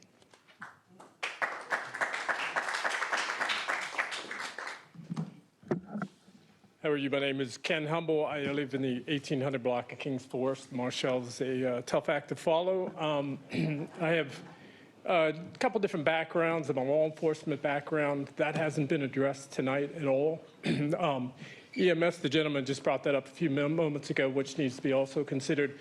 The impact when it comes to when there's a big disturbance in the ballpark, I don't remember how many fields it is or whatever, what's going to happen? The police resources, we have a small police department. How are we going to respond? How are we adequately going to handle that? If they're not there, Sheriff's Department from Carroll County Sheriff's Department is going to have to come out. They're a long ways away. You generally don't see them in this area. It's no fault of their own, but we have our own police department. These are factors that need to be considered. Whether it's gated or not, there's going to be tomfoolery in the parking lot. It's just going to happen. We got to be realist about certain things. That's going to happen. The traffic that lets out, you're going to have officers out there at a big event. It's going to have to happen, and they're going to have to direct traffic at wherever that exit point is, and then you get up to 27 in Watersville. Good luck with that. It's bad enough as it is. I don't know these traffic surveys and stuff. They can guesstimate and estimate all they want, but until it's a real-life situation, I'm telling you, somebody's going to die at 27 in Watersville at some point in time. And when you add a substantial amount of traffic, there's going to be that, oh, I'm going to squeeze through that one last person because I've sat here for 20 minutes to get through the intersection, and it's going to happen. It's just be realist about it. It's going to happen. I appreciate your all's entrepreneurial spirit. I do. But it has to be in the right area, and it's got to be within principle as well. None of you guys are going to want this in your backyard. Let's be honest. Nobody. If somebody says otherwise, you got to really take a good look at yourself in the mirror. I was with Fort County. I was a vice president there. I coached for many years. I loved it. I understand the lack of fields. I can speak to that because we would come down here. We would have to hammer it out with Maya and figure out, all right, who gets whose field and that sort of thing. And it's an uncomfortable thing, but you know what? It always got hammered out. This is a for-profit organization. Travel baseball, it is a much different experience than you're going to get with Fort County and Maya. It just is. It's for-profit. They need to put people on those fields at all times to turn a profit, and I appreciate that. I understand that. But that's going to be how it's run. It's a romantic affair when you have like Maya and you have Fort County. Baseball is great. I love it. My kids did it. Travel soccer, travel baseball. I've been there, done that. And it's a very different experience when you have travel teams coming in from outside the area as opposed to local teams. That's the more intimate affair than when you have people coming that don't respect this area and stuff like that. So there's so many factors that need to be weighed in reference to who's going to be patrolling that parking lot after hours to make sure people aren't down there doing something they shouldn't. It happens in Nottingham near the pool. You have a much bigger parking lot that's removed from the actual community on the other side of the street. It's going to happen. You just have to look at yourself, and these are things that are going to happen. I've been exposed to a lot in the years that I was in law enforcement. It just happens. You can predict all you want and you can guesstimate, but the reality of things is bad things happen. And if you don't take into consideration certain factors such as the potential crime impact, but definitely the traffic impact, it's significant. And there's going to be issues. The infrastructure does not support this in the least bit. It really doesn't. If you're talking about one or two Little League fields over there, that's one thing. We're talking about a for-profit, numerous baseball field things. I've been to the travel ball. I understand it. And potential economic impact for the town, yeah, to some extent. Certain businesses, yes, some no. But what you're doing is you're saying, we support local business, but you aren't supporting us because you want us to be, it's more than inconvenienced. It's a whole other dynamic. To screw us over, essentially, is what you're saying. Anybody who says that and says, this is a good idea, you got to look at yourselves in the mirror. Come on, guys, do the right thing. That's what it comes down to.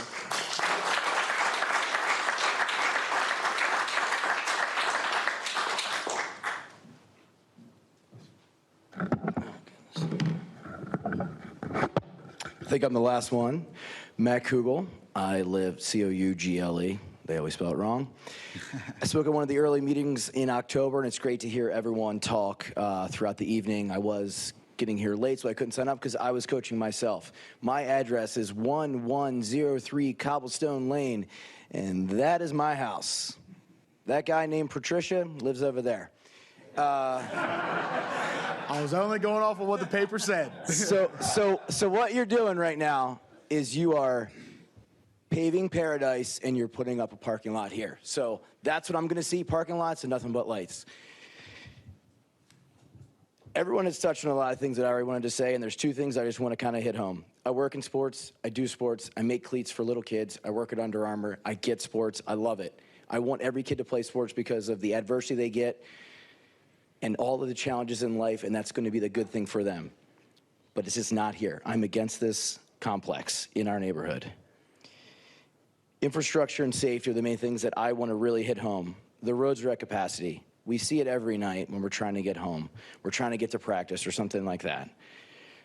There was so many emergencies last summer. It was almost once a month that there was accidents, fatal accidents on 70, and all the traffic diverges through all of the back roads, people trying to get from Baltimore to Frederick and in between to get home. And everything come through Watersville, and it was just a standstill, creep and a crawl trying to get home. The overpass being hit, which is finally fixed. That was another one. The lights going out, someone mentioned that earlier. They go out all the time. Seems like every 2 weeks during the school day. We need at least 4 to 5 lanes across, extending on 27 and even on Watersville. It's not enough to get through the neighborhood and to get out where we need to go. It's not just on the weekends, too. There are some baseball tournaments that will be a week long in the summer because all the kids are off. So it's not just going to be the weekends. The weekends throughout the year, but the summertime will be hit the hardest when it is true baseball season. Safety. There will be over parking and parking throughout the neighborhood. They will park right in front of my house. So what is my plan? Just to have a tow truck, just, hey, Bobby, get over here and just get them all out. Like, I know these aren't my cars, get them out from my house. There's also a little lane right here that connects the two Nottingham entrances, and that's like a 3/4 of a lane. So talking about safety, people will try to park there because they'll see it, because that lot will fill up no matter what. No matter how many spots you can plan, it's always going to fill up. I've seen idiots in giant trucks just park wherever they can park and fit a car because they don't care, because they just want to get out and just want to get their crap out, and it's ridiculous. So they'll first park there, and then there'll be trash, so they'll leave all the trash that's actually in the Nottingham property here. Then the wind will blow into me and my neighbors' yards, and even over here. And then all of the wind will blow trash all over the farms, either which way.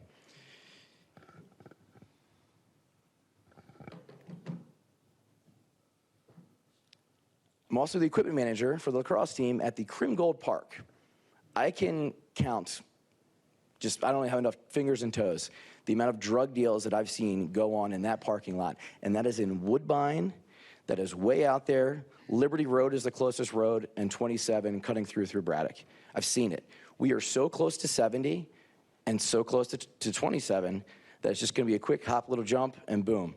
And they're going to be able to hide, unlike at the current baseball fields and football field, because that's much more open. It's a little sketchy. If you're parking in the carnival grounds doing something, someone's going to see something. Here, you're going to be able to hide and park, and boom, just get out the exit.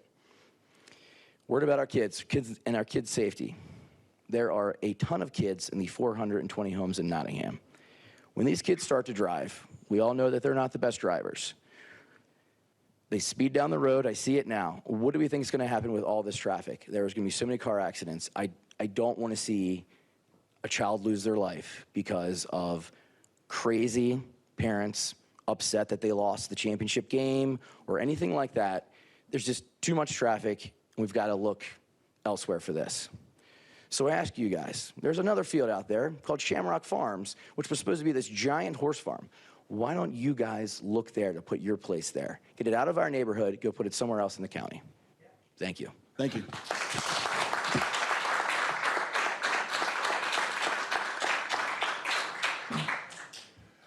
Hi, my name is Ken Brown. I live at 1701 Kings Forest Trail.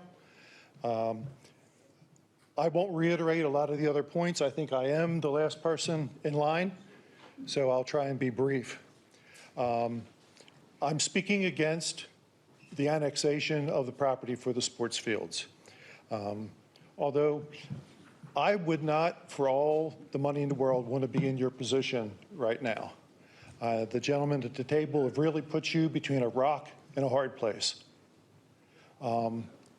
If you vote to annex and bring this sports field into the town, you're going to have 900 very ticked off people to deal with. On the other hand, if you don't annex it and the sports fields are built anyway, you're going to still have 900 ticked off people to deal with in Nottingham because the project went through, the project was built, and you'll have less control over it. So I wouldn't want to be in your position. But the one thing that people will, those 900 ticked off people will remember is they'll remember who listened to them, took their lives and their homes into consideration when they voted on this matter. So thank you for your consideration and good night. Thank you. So real quick, please. President Washington, since I was the only one that was held to a time constraint, I think I get a couple seconds extra. You went way over your time constraint. I know, so but I don't know what argument you're going to put up here. Okay, two things. First of all, I just want to say I know Mr. Freeze called me out as a member of the fire company, and that's true. I just need to state I'm speaking on my personal behalf. I am not speaking as a representative of the fire company, and that sometimes gets confusing. So I do want to make that point.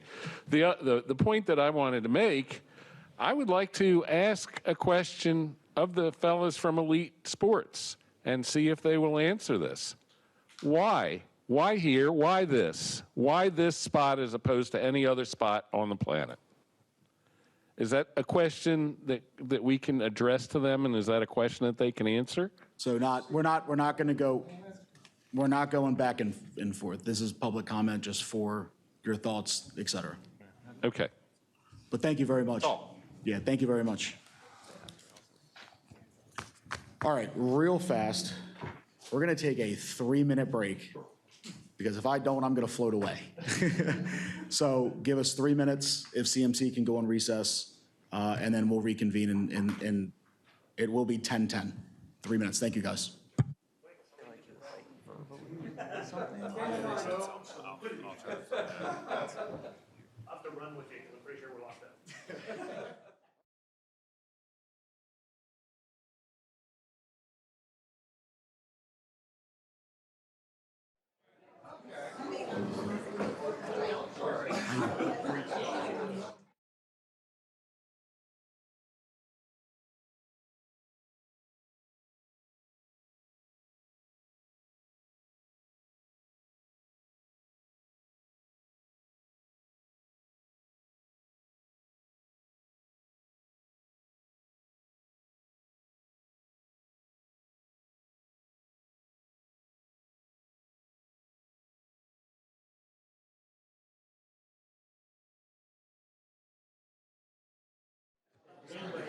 If you could, please just pan the camera. All right, ladies and gentlemen, go ahead and call this this public hearing back to order. The time is 10:12. If we could, please end our conversations. We're back in order now for the conclusion of this meeting. As I said before, sir, please. We're back in order now. Thank you. If I could, in the beginning, I said that we would have an opportunity for the council. Does the council wish to? You do not have to, or any town staff wish to, or have any comments at this time. I'll open it up 2 minutes each, and I will hold you to your time because you will have another opportunity in the future. All right, so thank you very much. First, I want to say thank you so much to everybody who came out and voiced your opinions, voiced your support or non-support. I just really appreciate the interest in the community and coming out and being an active citizen. So thank you, everybody. I want to thank the Elite team for coming and listening. I've enjoyed listening to your presentations and learning a little bit more. I have a couple quick questions.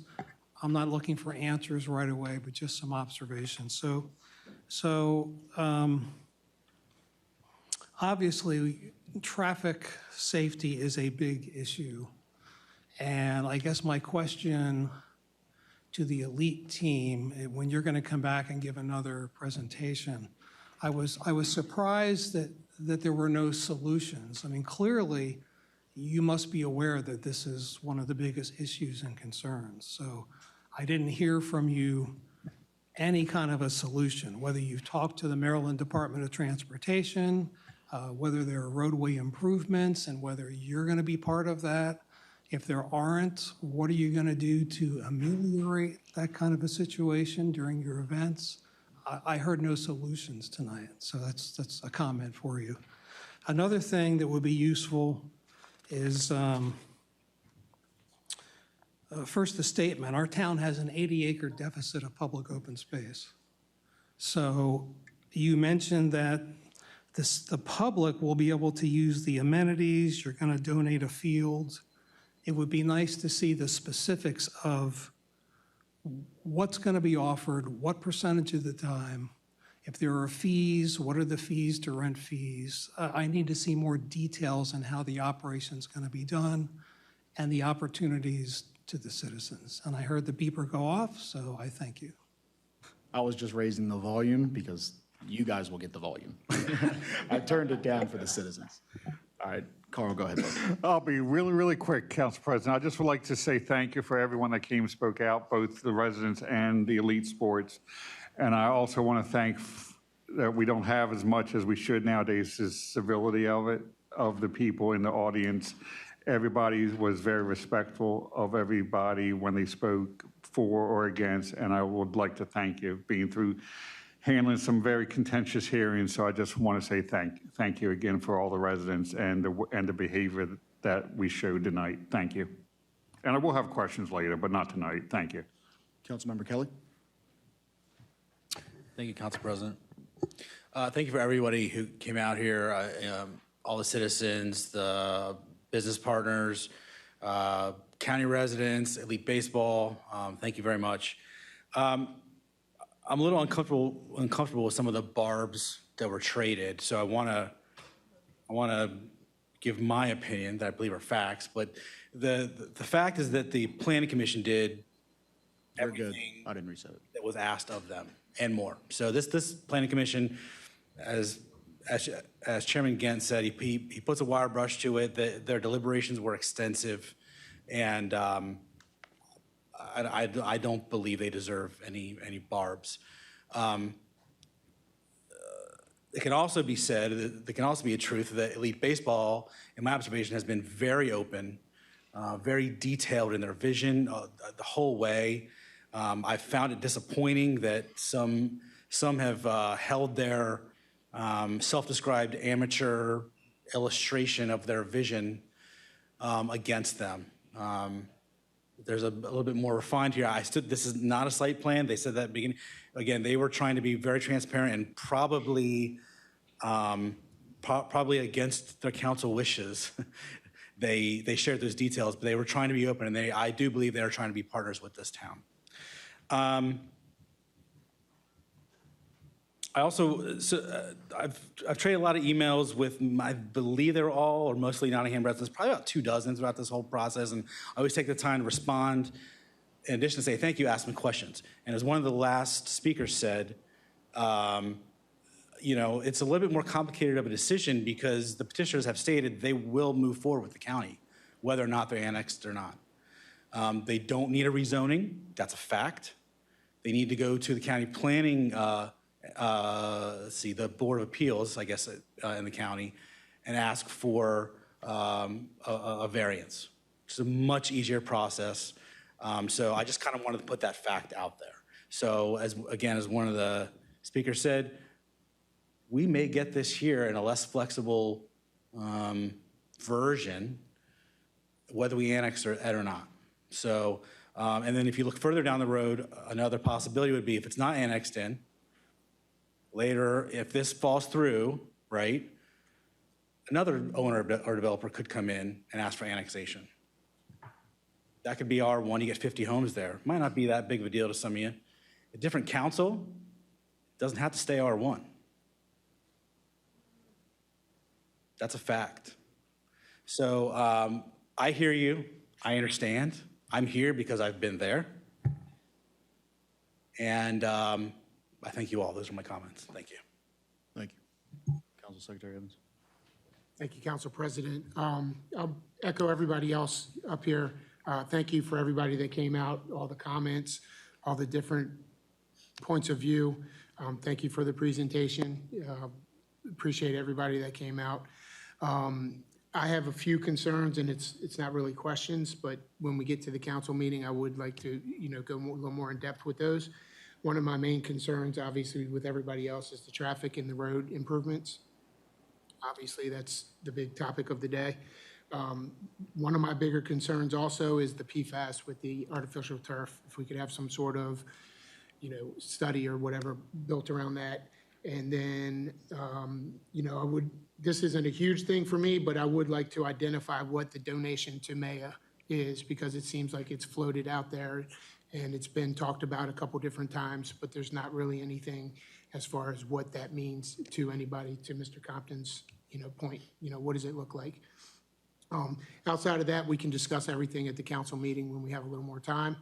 But thank you guys for your presentation, and thank you all the citizens, and especially the Planning Commission for Ralph's words, the wire brush of the whole process. So thank you, guys. Mayor? Yeah, just quickly, some of the points. Definitely traffic is an issue. I mean, that's something that's got to be addressed more thoroughly. And then the operation, how it works and how it will coincide with Maya and the community. I do appreciate the fact that land would be deeded over to the town. That's the land that would apply to our open space deficit. So I appreciate that. Citizen concerns tonight, I thought they were really good. I mean, a lot of them kind of overlapped each other, but there were, about a half dozen points I got written down here that I was like, oh, I didn't think about that one. So that was good. And I also want to thank Billy for coming out representing the businesses. I thought that was a valuable input. So thank you for being the one to deliver the message for them. And Planning Commission did a great job, in my opinion. Anything like this, there's always going to be some, some finger pointing in there. There's going to be some things that aren't going to be said, real clearly. But at the end of the day, they did their job and came up with a decision for a recommendation, and greatly appreciate that. The only thing I would add after that is that a resolution I cannot veto. Okay. I have no problem vetoing things, as you know, but a resolution I cannot veto. A ordinance I can. So if there's an associated ordinance, I could veto that, but I can't veto a annexation resolution. So a simple majority will pass it. So, okay. That's all I got. Thanks. Well, now that you're off the hook. I want to thank everybody, the Elite Baseball team, Mr. Bowerstocks. I thought it was a very informative presentation. And I want to thank all of the community members. I think besides the Beck property hearing that we had, this was probably the most people we've had come to one of our meetings. So it shows how much you care about our community, our town, whether you were for or against. The fact that, in our town that this exists for you to be able to be heard and for us to be able to have the opportunity to listen is very valuable. And, I'm going to address a few things because it is up to me as the council president as to how the flow of this goes. And while the code does dictate that the state and the county get the first right to speak, there was no representatives here for the state or the county that wished to speak. So that did not need to happen. Did I need to allow or even permit Elite Baseball to have a presentation tonight? No, it's not in the code that they do. But the fact of the matter is, the most information that can get out there, the most amount of times, is the most important thing for all of us, whether you are for or against this. And there were people here, including the Maya president, that was unaware of the fact that Maya was going to be offered fields. There's a few people here that were unaware of how much it was going to impact their community and didn't take the survey that was done by Mr. Gant. And now, because of this presentation, they are aware of exactly what the impact is going to be, and they can speak on it. So I will always open up the floor for as much information to be as transparent as possible for anybody to get a fair shake one way or the other. Whether the code permits it or not, it does not disapprove their opportunity to speak and your opportunity to go against or for what they say. So the reason for that is that, and I appreciate their presentation. I know they worked very hard on it. I appreciate their transparency. You know, they are ball fields. It's not a data center, which is one of the biggest key things. So, but it also will be a highly impactful to a lot of people's lives as well. So we absolutely recognize that and the importance of that. Regarding, there was a comment that stuck out to me about wasting time. We are not. We are under code. This is a part of this process. If we wanted to vote tonight, we would not be permitted to. If we wanted to vote at the next meeting, we would not be permitted to. We still have not heard back from the state or the county. So nobody is up here wasting time, and nobody is up here just, you know, not listening to the Planning Commission. We are very aware. We have all read through their dossier and the hard work that they did, and we cannot thank them enough. They are professionals. They are also volunteers, but they take their job very seriously, and we're lucky to have them. So I want to thank them.